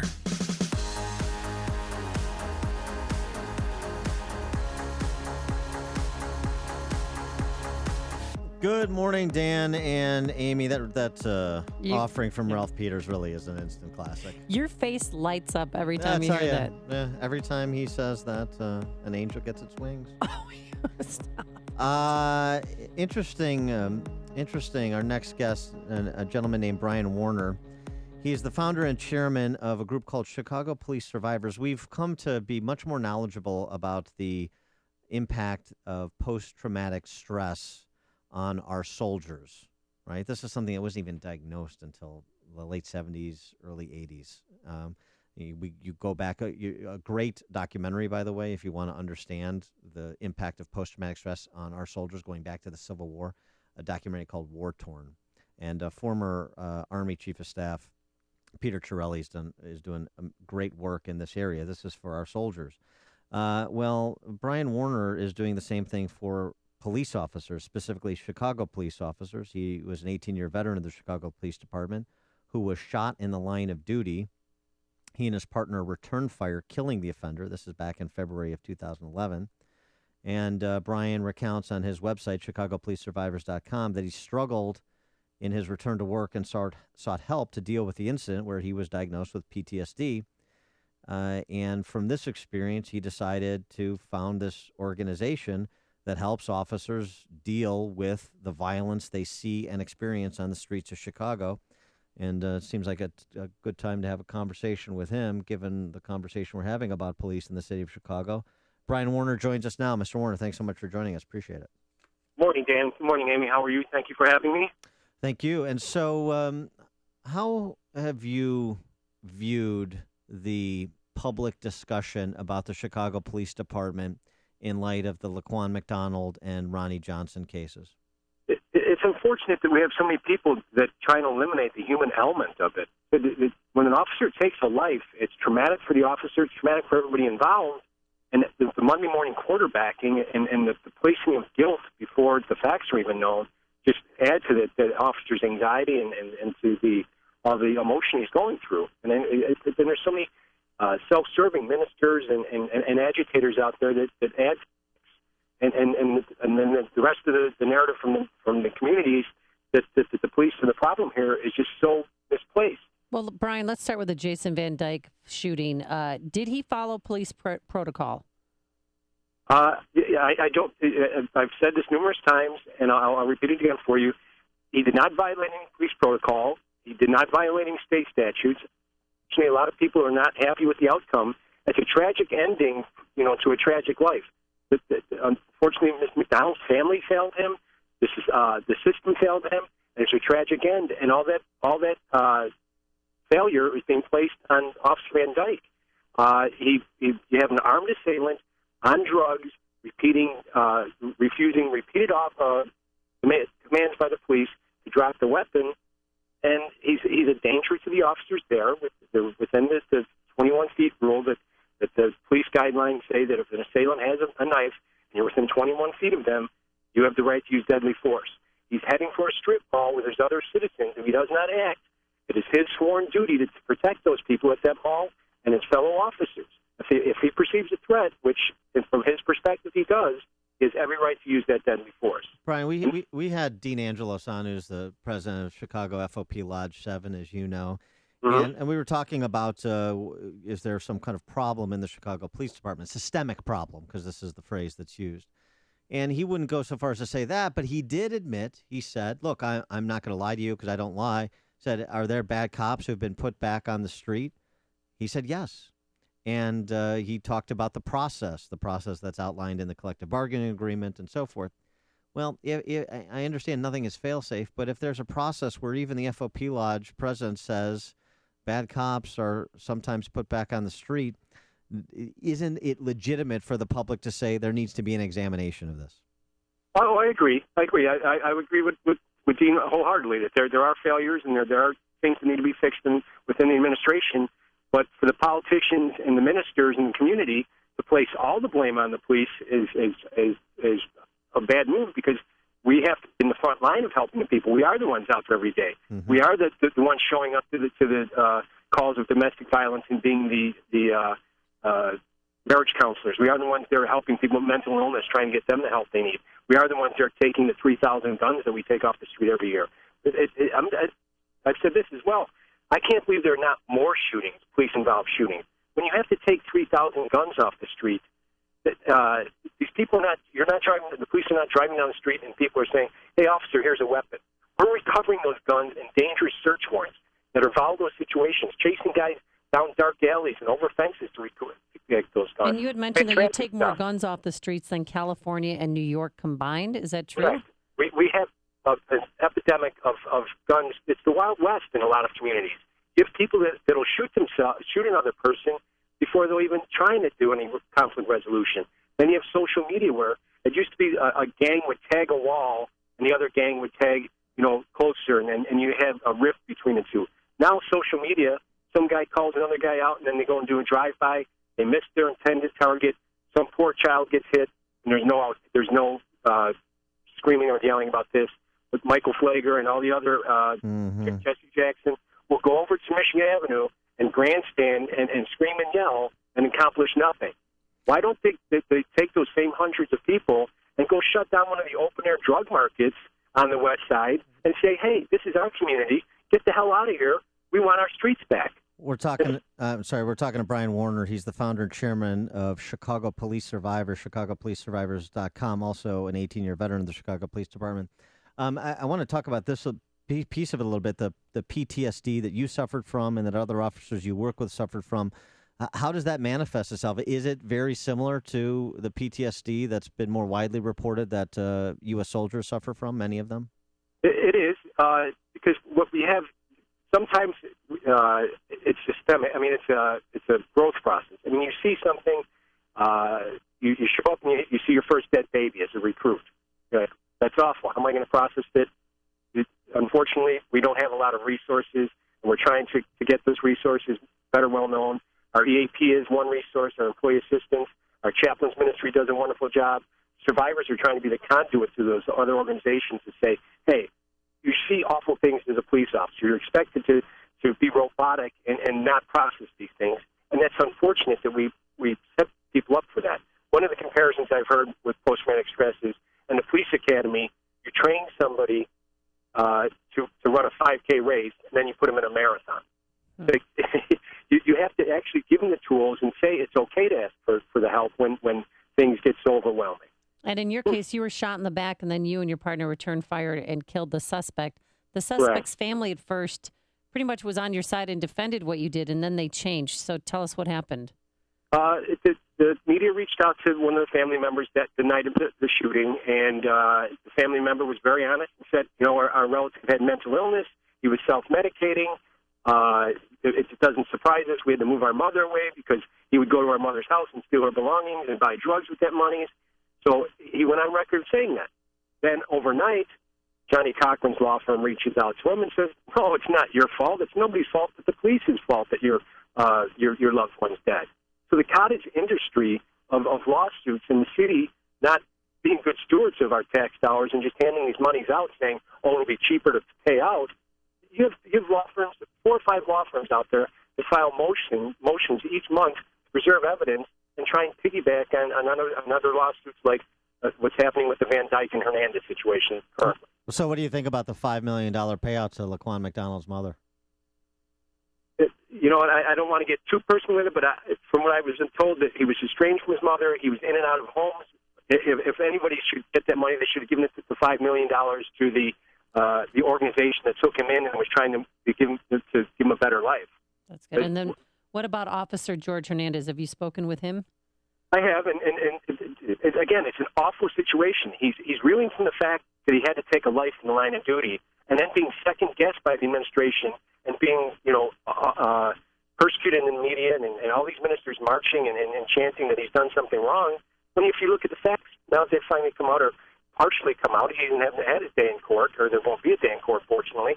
But now the facts have been put out there, and he's done nothing wrong. But for the last over a year, he's had to lay in bed at night and go through each day miserable, wondering whether or not the system was going to fail him like they did other police officers. Do you think Rahm has the backs of Chicago police officers? Unfortunately, I don't. I think the whole police department is part of a political pawn. We're a necessary evil, but you need to be able to back up the officers. And again, like Dean said, and I'll agree, there are some few bad apples, and we do need to do a better job of rooting them out because they just drag down and distract from the wonderful and great things police officers accomplish each day. And sorry for interrupting you. Department of Justice announced yesterday they're going to be investigating the police department. They aren't going to be charging anyone with any criminal or civil allegations. They just want to change the policies and practices. Will that change in leadership make a difference? And is there a problem in the police department? We have so many. We have IPRA that investigates us. We investigate ourselves with internal affairs. And all the attorneys that keep an eye on and file these lawsuits. So we're continually being monitored. I think Northwestern was doing a study where we had, each time you made a traffic stop, you had to fill out a survey card on the back and say who you stopped and why you stopped them. Contact cards where you have to justify your stop with an explanation of why you stopped the person, who they were, where their location was.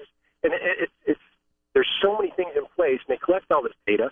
If they were to use it and put it to good use, I would think that we could make changes. But to continually say, all right, we need this, we need that from you, and then do nothing with it, it's frustrating for officers. We're spending more time doing paperwork and answering these surveys than we are out there helping the community. All right. He is Brian Warner, the founder and chairman of Chicago Police Survivors, ChicagoPoliceSurvivors.com. Brian, thanks so much for joining us. Appreciate it. Thank you for having me. Have a wonderful day. And he joined us on our turnkey.pro answer line. You're listening to Chicago's Morning Answer with Dan Proft and Amy Jacobson on AM 560. The Answer. Cloudy skies, but some sunshine by this afternoon. Mild, a high of 48. Same for tomorrow, a high of 50 degrees. And tonight we can't rule out a quick passing shower. Let's roll out some heavy travel times, can we, Jim? Sure, Amy, absolutely. It's really heavy on 8094 westbound. Just a solid mess from Ripley to Chase, where an earlier truck fire and crash affected the Chase overpass. 2 right lanes are closed there. This means some delays on northbound I-65 from Ridge Road to 8094. The Eden's inbound, 23 minutes Lake Hook to Montrose, outbound 30. The Kennedy, 47 minutes, O'Hare to downtown. Express lane save 5 or 6 minutes. Outbound 43 minutes downtown to the airport. Inbound Ike, an hour and 5 minutes. Thorndale to downtown, outbound an hour and 3 minutes. crash past North Avenue is now on the right side. Stevenson, an hour and 4 minutes, 3:55 to Lakeshore Drive. The Ryan, 31 minutes, 9:50 to downtown. Southbound Lakeshore Drive, big delay started for Inmar, 40 minutes, Hollywood to Monroe. I'm Jim Talamonte, ChicagoRadioDeals.com Traffic Center. Don't get stuck paying 2 mortgages or living with a for sale sign in your yard forever. The answer is simple. Just call Saul Z and the Z team. Saul Z guarantees to sell your home at a price and deadline you agree to. If 29 days pass without a sale, Saul will buy it or help you rent it. And working with Saul won't obligate you to anything because if you're unhappy, Saul lets you out of the contract. Saul is so confident in selling your home because he spends so many times more on marketing. For example, Mike and Kathleen from Glen Ellen heard about Saul Z and the Z team from a well-known radio personality endorsement and met with Saul. After hearing about Saul's marketing plan, they listed for $275,000, and Saul sold their home in only 7 days at 99% of their asking price.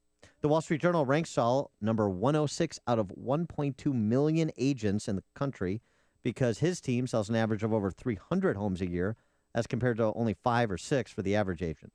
That's why I'll be calling Saul when I'm ready to sell my well-appointed condo or buy a new home. Go to callsaul.net. That's callsaul, SAUL.net, to find out what your home's worth, or call Saul directly at 888-346-0666. That number, 888-346-0666, and start packing. My name is Dr. Howard. I've recommended Balance of Nature for over 15 years because of the excellent results I see in my patients. Balance of Nature doesn't make any claims of treating or curing any particular disease, but I think the results speak for themselves. When I started on this, I stopped my blood pressure and my cholesterol medicine. My blood pressure after a week since then has been normal, and my bad cholesterol dropped 27 points in 3 weeks, and my overall cholesterol dropped like 25 points. So I'm good. So I'm not taking anything. The top 3 New Year's resolutions are health-related. Improve your odds by getting started early with our best price of the year. Call now to find out how to get your free month's supply of Balance of Nature. Call 800-2468-751. That's 800-2468-751. Or go online to balanceofnature.com. Use promo code CHICAGO. AM 560. Why are you rolling your eyes? I'm not going to disclose your personal details. Oh, okay. But here's something personal. You know, a few years ago, Dan, I was driving to work, and one of the moms in our neighborhood was inside one of those construction dumpers taking sheet metal out to take it to Finkel Steel, and I stopped. It was about 3:30 in the morning, and I'm not going to say her name, but I was just horrified. I said, there's programs for you out there, you know. We didn't even know. Amy Rule? No, it wasn't Amy Rule. I said, there's programs for you. There's shelters. There's food pantries. And I hooked her up with a food pantry where she went every Tuesday. And, you know, she put on a baseball cap because she was very embarrassed. And, you know, I told her it's okay, don't be embarrassed. And she was there every Tuesday to pick up groceries for her 4 children. And one of the organizations that helps that food pantry is Feed the Children. They facilitate the delivery of donated food, medicine, and clothing to local shelters and community food pantries. So it's really important to support them, especially this time of year, because hunger doesn't take a holiday. What we're asking for is a one-time donation of $76 that will help feed 16 hungry children. They'll get a wonderful box. What's in the box? Of food, thank you. Plus a 10-pound box of essentials that with personal items, toiletries, cleaning supplies, makeup, toothpaste, toothbrushes, things that you forget about when you're trying to just simply feed your children. The number to call to make a one-time donation, it takes just minutes to help so many. I can't tell you how important this is. I donate every year. Yesterday, I made a donation on behalf of Dan Proft, made Thank a $100 donation. much. No, Yeah. thank you. The No, number is, no. Thank you. Stop it. The number is 866-435-2248. That's 866-435-2248. We also have a program for small and mid-sized business owners or anyone involved in marketing a business. It's very similar to what we did with our golf outing over the summer, where we raised money to help military families through Operation Support Our Troops, Deb Rickards' fine organization. This is our business benefactor program as part of our Feed the Children campaign. With this program, any business that makes a $2,500 tax-deductible donation to Feed the Children will receive 40 60-second commercials Monday through Friday. That will run Monday through Friday, 5 a.m. to 8 p.m. on these airwaves here at AM 560, The Answer. You want to get involved in that program, you just call sales manager Michael Mann directly at 847-871-1527. Again, Michael Mann, 847-871-1527, and he'll get you enrolled. Or you can just text the word FEED to our turnkey.pro text line, 64636, and you'll be prompted to participate. So make a donation on behalf of your well-fed children or grandchildren this holiday season. And again, if you can become part of the Business Benefactor Program, great. I suggest you do it sooner rather than later. Do it today because slots are filling up quickly. So call Michael Mann, 847-871-1527. You know, he's sitting there in his office waiting for your phone call, so don't make him wait any longer. 847-871-1527. And we thank you in advance for your generosity. This is the morning show more Chicago radio listeners are choosing. This is Chicago's Morning Answer on AM 560. The Answer. It's easy to take your commercial HVAC system for granted. It's always there, keeping your building comfortably warm or cool. Until you have a system failure. With another unforgiving Chicago winter just around the corner, now's the time to have a comprehensive review of your mechanical HVAC system. And you don't want just anyone. You want Air Comfort, Chicagoland's leading mechanical professionals. For over 80 years, Air Comfort has delivered its customers the best trained and highly skilled team of award-winning technicians. That's why Air Comfort is recognized as Star Certified by the MSCA, a designation achieved by only 2% of contractors nationwide. With a service fleet of more than 80 fully equipped vehicles, chances are that an Air Comfort technician is nearby. Schedule your system check by calling now, 708-345-1900. That's 708-345-1900 or online at aircomfort.com.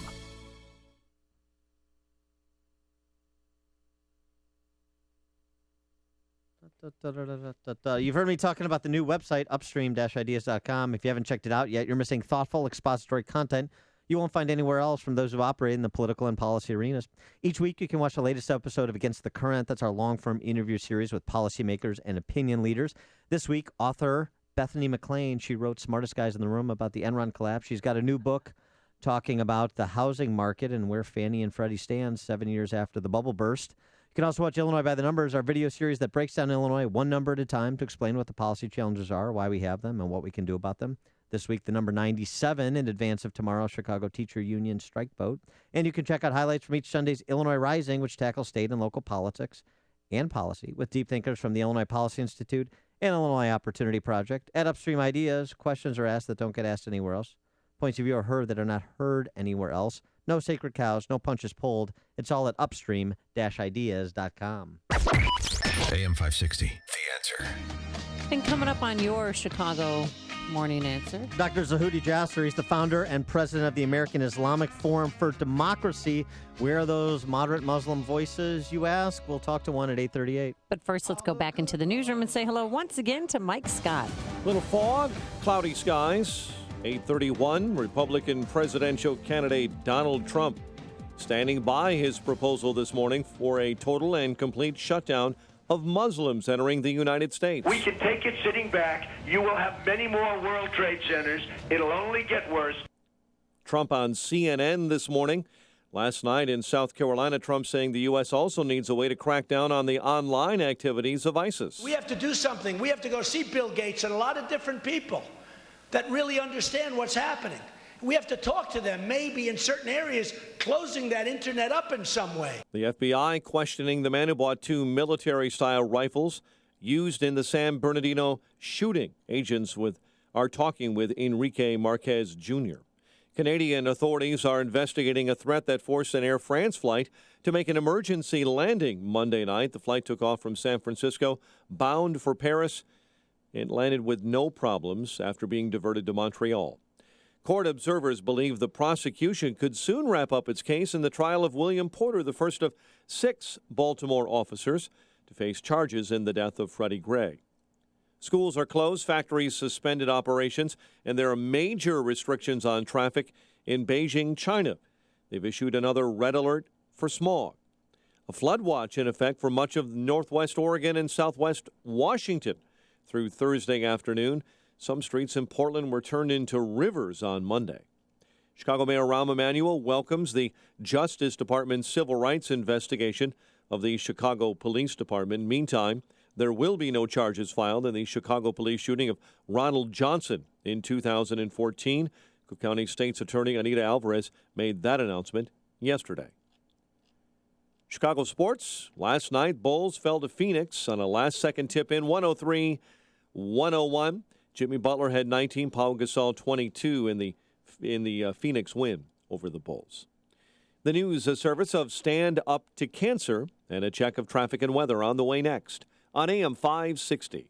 Mike Gallagher believes a killer is a killer. Nadel Hassan was a registered Democrat and Muslim. James Holmes was a registered Democrat. Sung-Hoo Cho wrote hate mail to President Bush. We didn't say that when this was all unfolding because it's irrelevant. We're not going to blame Democrats for the actions of some lunatic evil shooter in a movie theater. That game is played by the Michael Moores and the Loretta Lynches on the left. The Mike Gallagher Show, weekdays at 9, right before Dennis Prager at 11 on AM 560. The Answer. The most recent U.S. Supreme Court decision on the Affordable Care Act made one thing certain. We will all have to deal with this ever-changing law until at least 2017. If you're tired of calling a bureaucrat at an 800 number to help you navigate Obamacare, then you need a local expert on your side. That's right, your own health insurance mentor. C. Stephen Tucker from healthinsurancementors.com is someone I know and trust. He's a 20-year licensed broker who's been educating AM 560 listeners on the Affordable Care Act for the last 5 years. Thanks, Dan. If you have a pre-existing condition, a canceled plan, or your premium increased, now's the time to get covered. 2016 open enrollment begins on November 1st and ends on January 31st. During this 90-day window, you cannot be denied coverage. Depending on your income, you may find a more affordable plan. The new healthcare law is very complicated and you do need guidance. It costs you nothing to use a broker, so why not tap into my expertise? Thanks, Steve. How can our listeners get in touch with you? They can visit healthinsurancementors.com or call me directly at 630-674-1551. That's 630-674-1551. Cornerstone National Bank believes trust, service, and relationship is the foundation of a business banking partnership. Cornerstone National Bank and Trust Company, where you belong. Visit cornerstonenb.com. Member FDIC. Are you or someone you know facing foreclosure? Losing the family home? Well, you'd be not alone, so please listen to this. There are a lot of issues in a foreclosure, legal issues, factual issues. Dozens so far, and more coming to light every day. You see, people, we are in the aftermath of what will go down in history as the greatest financial crime in history, from which a lot of people profited immensely. And these people did not always do things entirely legally. That is a foregone conclusion. I'm Lou Bridges. I put together a law firm dedicated to foreclosure defense and to avoiding foreclosure by working with the banks, based on a thorough examination and analysis of all the potential issues and questions. And we have surrounded ourselves with people equally committed to this pursuit of justice. Call 224-513-1231. That's 224-513-1231. Or visit FightIllinoisForeclosures.com. That's FightIllinoisForeclosures.com. Get real answers from a real foreclosure defense firm and discover the legal tools at your disposal.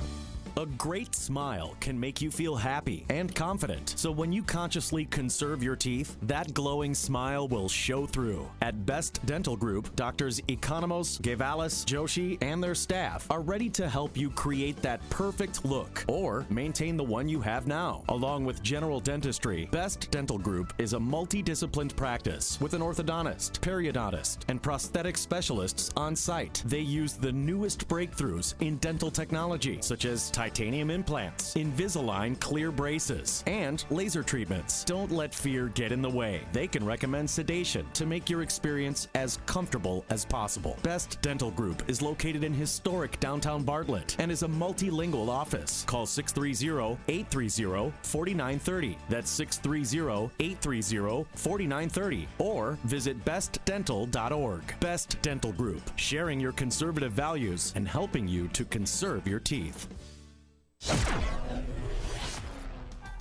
8:37 in our ChicagoRadioDeals.com traffic center. Here is Jim Talamonte. Thanks, Mike. Westbound 8094 is jammed still from Ripley to Chase, where two right lanes are blocked after a truck fire and crash at the Chase overpass. Eden's inbound, 22 minutes. Lake Cook to Montrose outbound 27. Inbound Kennedy before Ohio. There's a crash in the left lane, so it's heavier again. At 55 minutes, O'Hare to downtown outbound 40. Inbound Eisenhower is an hour and 10 minutes from Thorndale to the Loop, outbound 52 minutes. Crash at Austin in the right lane. Mount Stevenson an hour, 3:55 to Lakeshore Drive. Ryan is 31 minutes, 95th to downtown. Eastbound Adams Tollway stop and go Bartlett Road to Barrington Road with stall in the center lane. Roselle to Meacham, traffic service of Compassion International. There's a little boy or girl living in poverty right now. They don't have enough to eat, sick, can't go to school, and you can release them from that poverty when you become a sponsor with Compassion International. Find out how at compassion.com/radio. Traffic answers when you need them most. I'm Jim Talamonte, AM 560, The Answer. Chicago's Morning Answer continues next. Your official Chicagoland weather forecast. From the AirComfort.com Weather Center, Air Comfort, your commercial HVAC solution provider. Areas of fog peeling off this morning. Mild this afternoon, 48, and a passing shower overnight, low of 40. Currently, 40 at O'Hare. Next news coming up at 9. Chicago's Morning Answer with Dan and Amy continues next on AM 560, The Answer. This hourly segment is brought to you by Fox River Periodontics, Chicagoland's specialist with dental implants. To get your smile back, visit implantsforme.com. Hey, Joe Walsh here. Listen to Freedom any time of any day. Go to walshfreedom.com/podcast. Freedom returns at 5. Good morning, Dan and Amy. Looking for the voices of moderate Muslims in America to be amplified. Well, here's a place to look. That is the American Islamic Forum for Democracy. And the president and founder is a medical doctor named Dr. Zuhdi Jasser. And he joins us now. Dr. Jasser, thanks so much for joining us. Appreciate it. Oh, it's great to be with you. Thanks so much for having me on. So in response to the president's speech on Sunday night, you wrote that if President Obama is serious about the need for Muslims to decisively and unequivocally reject the ideology fueling terrorism, he will stand with us as allies, recognizing us reformers as the solution to this increasingly dangerous global crisis. What are the hurdles in your mind to the rise of moderate Muslim voices and moderate Muslim leaders in this country as well as abroad? Two major hurdles. Number one, let me make it three major hurdles. Number one is waking up Muslims to the urgency, to the ownership, to the responsibility that we have, not only as Americans but as Muslims, to use the laboratory of freedom to push back, to demand reforms. And our Muslim reform movement Friday set the line in the sand, and we started to do that. I'll tell you more about it in a minute. The second hurdle is the West complicity with sort of the power structure, what I call the Islamic mafia of countries around the world, be it Iran, Saudi Arabia, Qatar, Egypt, Muslim Brotherhood, and candidates like Hillary Clinton that obviously say don't call it radical Islam. It marginalizes Muslim reformers because then they say, oh, there's no problem, just let the theocrats of Islam speak for us. And on the other side is the other extreme, be it comments like Mr. Trump's today that basically do the same thing and say that Islam is a monolith. There's only one, Muslims that are bad, we have to stop, etc. So it marginalizes the fact that Muslims need to lead this. And the third obstacle is the fact that the Arab awakening, which was the opportunity, became a vacuum that was filled by the most evil movements in the world, and we sort of target the problem just as ISIS, but in fact, getting rid of ISIS is a whack-a-mole program. It'll keep coming back as long as the Saudi Arabias, the Khomeinists of the world, of Iran, the Muslim Brotherhood movement exist, and we don't reform the ideas of the supremacy of theocracy. And I think Americans and the world don't realize that Islam is in that same time in history that Christianity was in the 18th century, and we need to start taking sides within the House of Islam and not sort of look at it just like a Muslim problem that we should just sit back and watch. What was your reaction to President Obama's speech, and do you think he's doing enough to fight ISIS?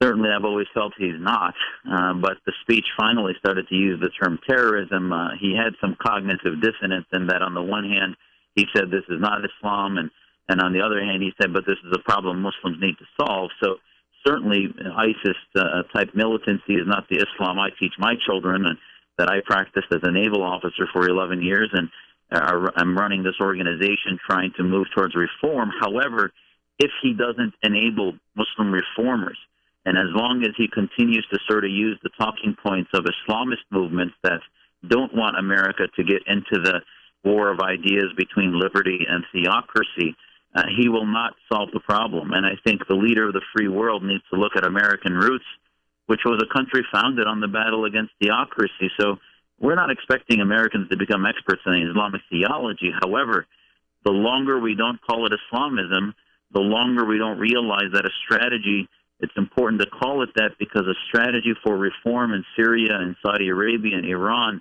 all of these boot camps for radical Islam, is only going to come to fruition if we start lifting up and giving platforms to reformists with clear principles wedded to the Universal Declaration of Human Rights. We're talking to Dr. Zuhdi Jasser. He is the president of the American Islamic Forum for Democracy. As he mentioned, he's also a medical doctor who went to the U.S. Navy Naval Academy on scholarship at the Medical College of Wisconsin, and has been a doctor served as a doctor for 11 years, a medical officer in the U.S. Navy.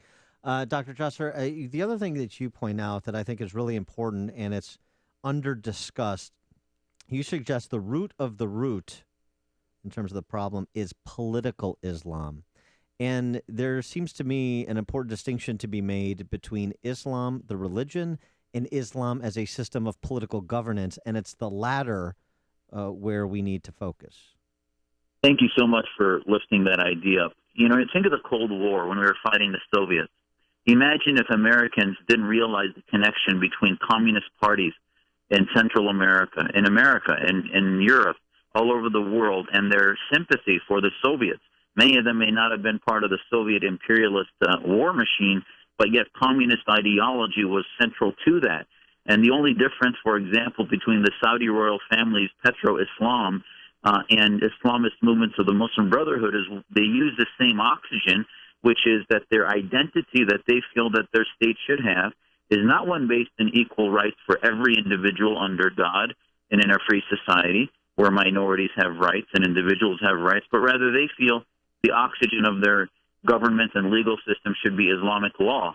The only difference between the Saudi royal family or the Qataris and the Muslim Brotherhood movement is one is grassroots-based and the other is run like a board of directors or an autocratic corporation. But they're both, you know, this is why people say, well, al-Sisi's a big reformer and he talked about getting the violence out of the scriptures. Well, he didn't use terms like freedom, liberty, and democracy. He's a general who doesn't want to see these militants spread like wildfire, but yet he's not helping create the laboratory to allow these reforms. And that's why American Muslims really have a huge responsibility to do this work here, because I would ask people to look at our Muslim Reform Movement Facebook page, go to our website at AIF Democracy, and look at our Reform Movement 2-page declaration, clear statements that we Muslims believe in the separation of mosque and state. We stand against apostasy and blasphemy laws. We believe in the equality of genders and all the progressive rights of individuals. These are principles that are an anathema to any Islamic state, let alone ISIS. And we Muslims stand against theocracy, and we are paying a price for it. But that's the only solution to militant Islamism, is getting to the root of the supremacy of the Islamic parties around the world. Well, I so appreciate your passion and the fact that you started this group. If you could say anything right now to Donald Trump and he was listening by chance, what would you say to him? I would say to him that the commander-in-chief needs to step away from demagoguery and basically telling people what they think they need to hear and look at how his words lead to a strategy.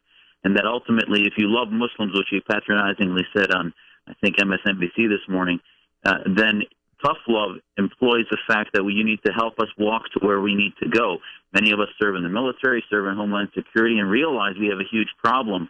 But to alienate the entire Muslim population is the exact narrative, and that's surrender to the idea that is America. And even conservatism, which I believe is an immigrant ideology of individuality, religious liberty. So if you want to treat and have a strategy to counter global threat, the greatest threat to our planet in the next century is political Islam and its rise in Iran and Brotherhood and elsewhere. If you want to counter that, you have to embrace Muslims that might be not as loud as we need, but Muslims that want reform. And you can't do that by talking about Islam, just like Hillary, as if it's a monolith and there's only one type of Islam. We talked earlier in the show to Dean Obadiah, the comedian. He writes over at the Daily Beast, and he's a man of the left. But it's one of the arguments that he makes. You hear the president make and other Democrat leaders make too, and it's a bit troubling. And it's this false equivalence. There's this straw man argument, and then there's the false equivalence that I find a bit insulting. President Obama telling me that I don't need to worry about Kareem Abdul-Jabbar. I'm not worried about Kareem Abdul-Jabbar. I'm not worried about Muhammad Ali. I'm worried about the small percentage of radicalized Islamists who mean to do other people harm. That's number one. And number two, this idea that, well, you have people that commit terrorist acts under the banner of Christianity. Yeah, that's true, but we have an order of magnitude issue that needs to be discussed. And it seems to me the left is so focused on creating these false equivalencies to, in some respect, rationalize this as no more a problem than the one-off shooter at the Planned Parenthood clinic in Colorado, and that just doesn't strike me as sensible. So true. I mean, and this is the problem. I have family in Damascus that are miles away from chemical attacks from the Assad regime, and others in Aleppo that are a few miles away from ISIS strongholds. And I can tell you, if there were mass movements of internally displaced folks in Syria, you don't think they ask them about whether they're part of the jihad or whether they're part of the movement for freedom? There's big differences. We may have common enemies with folks, but it is relevant what their political ideology is, and especially when it's wedded to a theocratic end-time scenario. So, yes, their Islamism makes a difference. And, yes, we should put a pause on refugees, and there is no moral equivalency with other acts of violence that may happen, because this is a global movement. It's not lone wolves. There is a deep connection because Muslims have not gone through a deep reform against theocracy. But the bottom line is this conversation is not a left-right conversation. We need to, and our movement of 15 organizations that had a press conference last Friday includes liberals and conservatives that equally, I mean, just like you have the Bill Maher's and Sam Harris's on the left and many of us on the right that are trying to say that Islam does not get a pass. I mean, in our declaration, for example, we made one statement. We said, ideas do not have rights, human beings do. The blasphemy laws, the inability to criticize Islamic leaders, as Hillary tells us not to say, is a monolithic approach that prevents the core treatments, prevents a strategy that we need to employ in the West and engaging Muslim reformers. So this is the problem with a conversation that's all about calling people bigots and calling people, I mean, no matter how much I think that Mr. Trump's comments are sophomoric, I'm not sure that they're bigoted. I think they're just sophomoric and lack a strategy. Dr. Zuhdi Jasser, he is the founder and president of the American Islamic Forum for Democracy. AIFdemocracy.org is the website. Dr. Jasser, thanks so much for joining us. Real pleasure. Anytime. Appreciate it. And he joined us on our turnkey.pro answer line. The newest and most exciting of all the James Bond thrillers. Step on it. This Bond tops them all. Roger Moore is Ian Fleming's James Bond 007.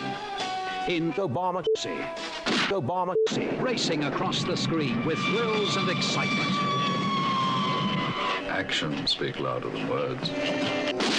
We want you to do something. You're afraid. I mean, this guy is such a total it's stunning. The stories you need to know to start your day. This is Chicago's Morning Answer on AM 560. The Answer.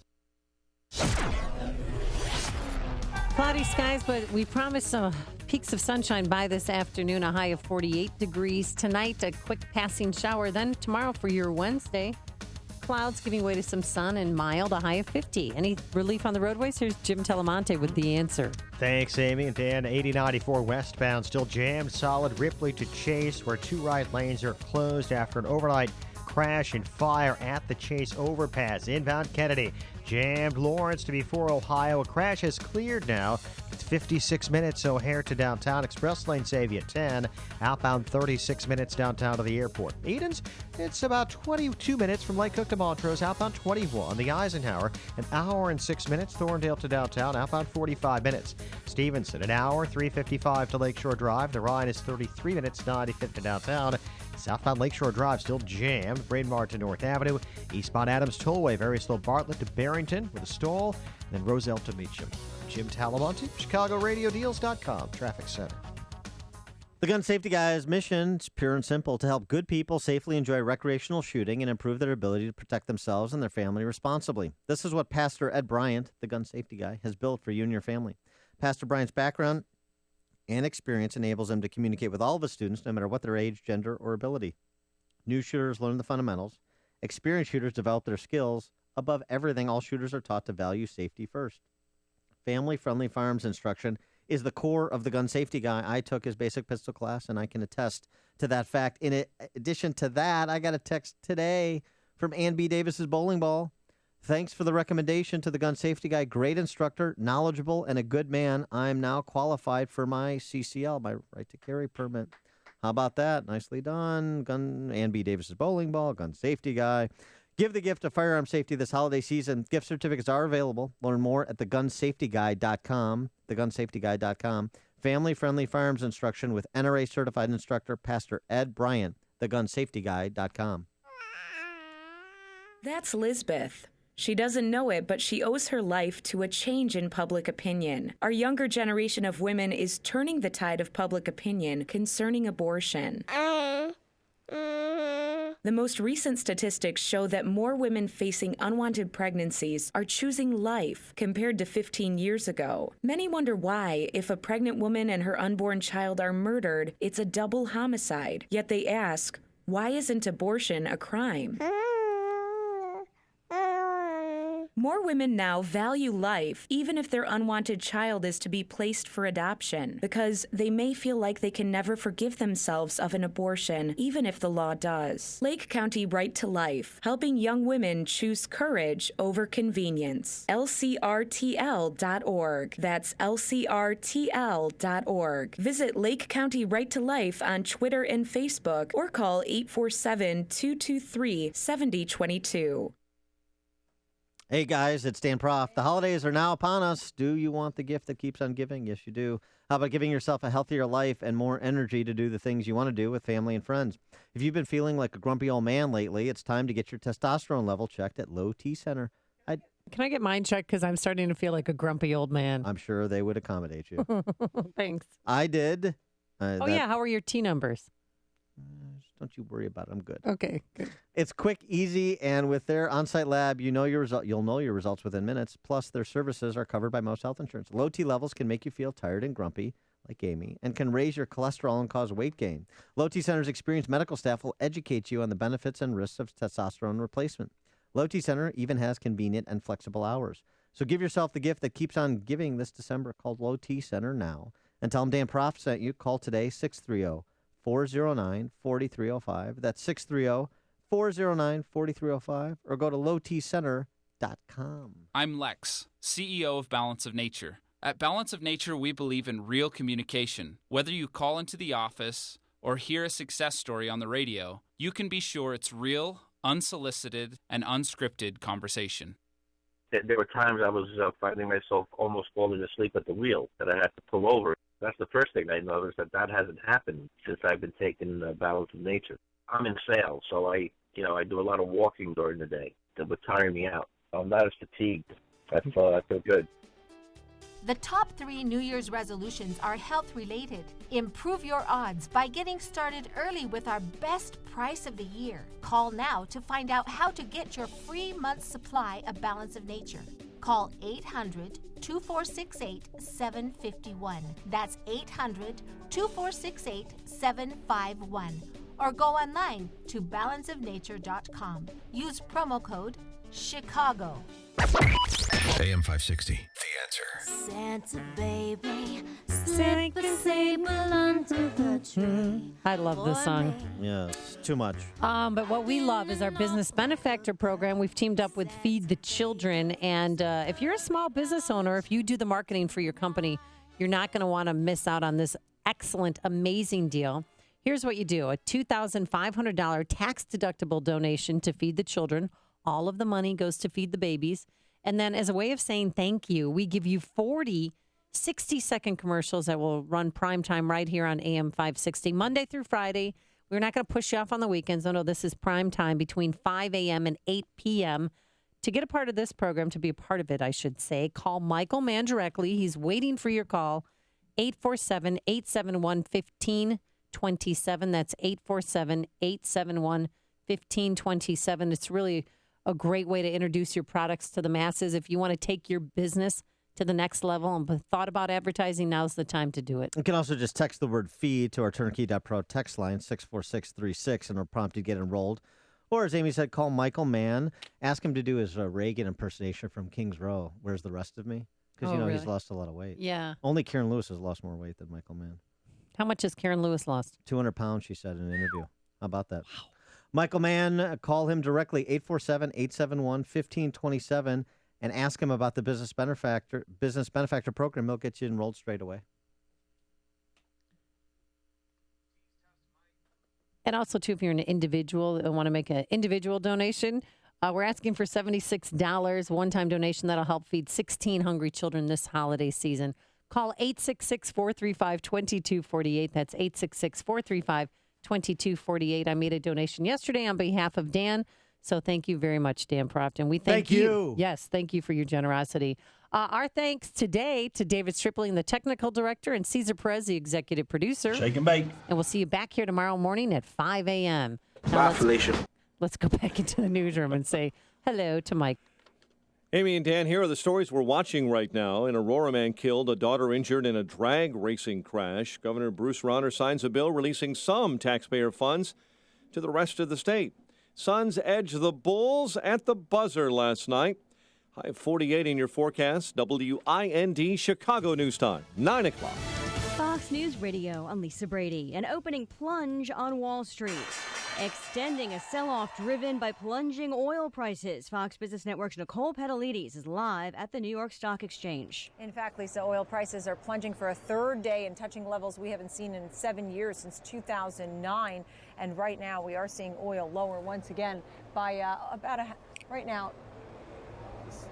Anyway, the Dow Jones Industrial Average down 201 points, 17,530. The Nasdaq Composite down 39. S&P 500 down 19. Energy stocks are falling to multi-year lows. Devon Energy, for example, down 6.5%. Southwestern down 6%. Chipotle under pressure again.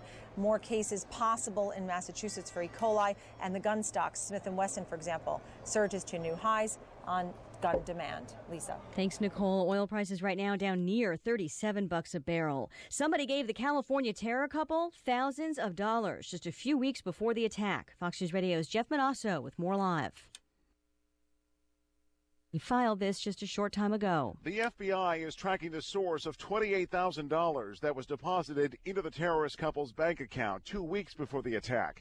We also know that the faulty pipe bombs left behind were meant to target first responders, and that days before the attack that Saeed Farouk practiced shooting at a Riverside gun range, the owner telling us you can check IDs, but that it's impossible to check someone's intent. This is a free country, and unfortunately, people with free access to this country can also cause it harm. Which also begs the question,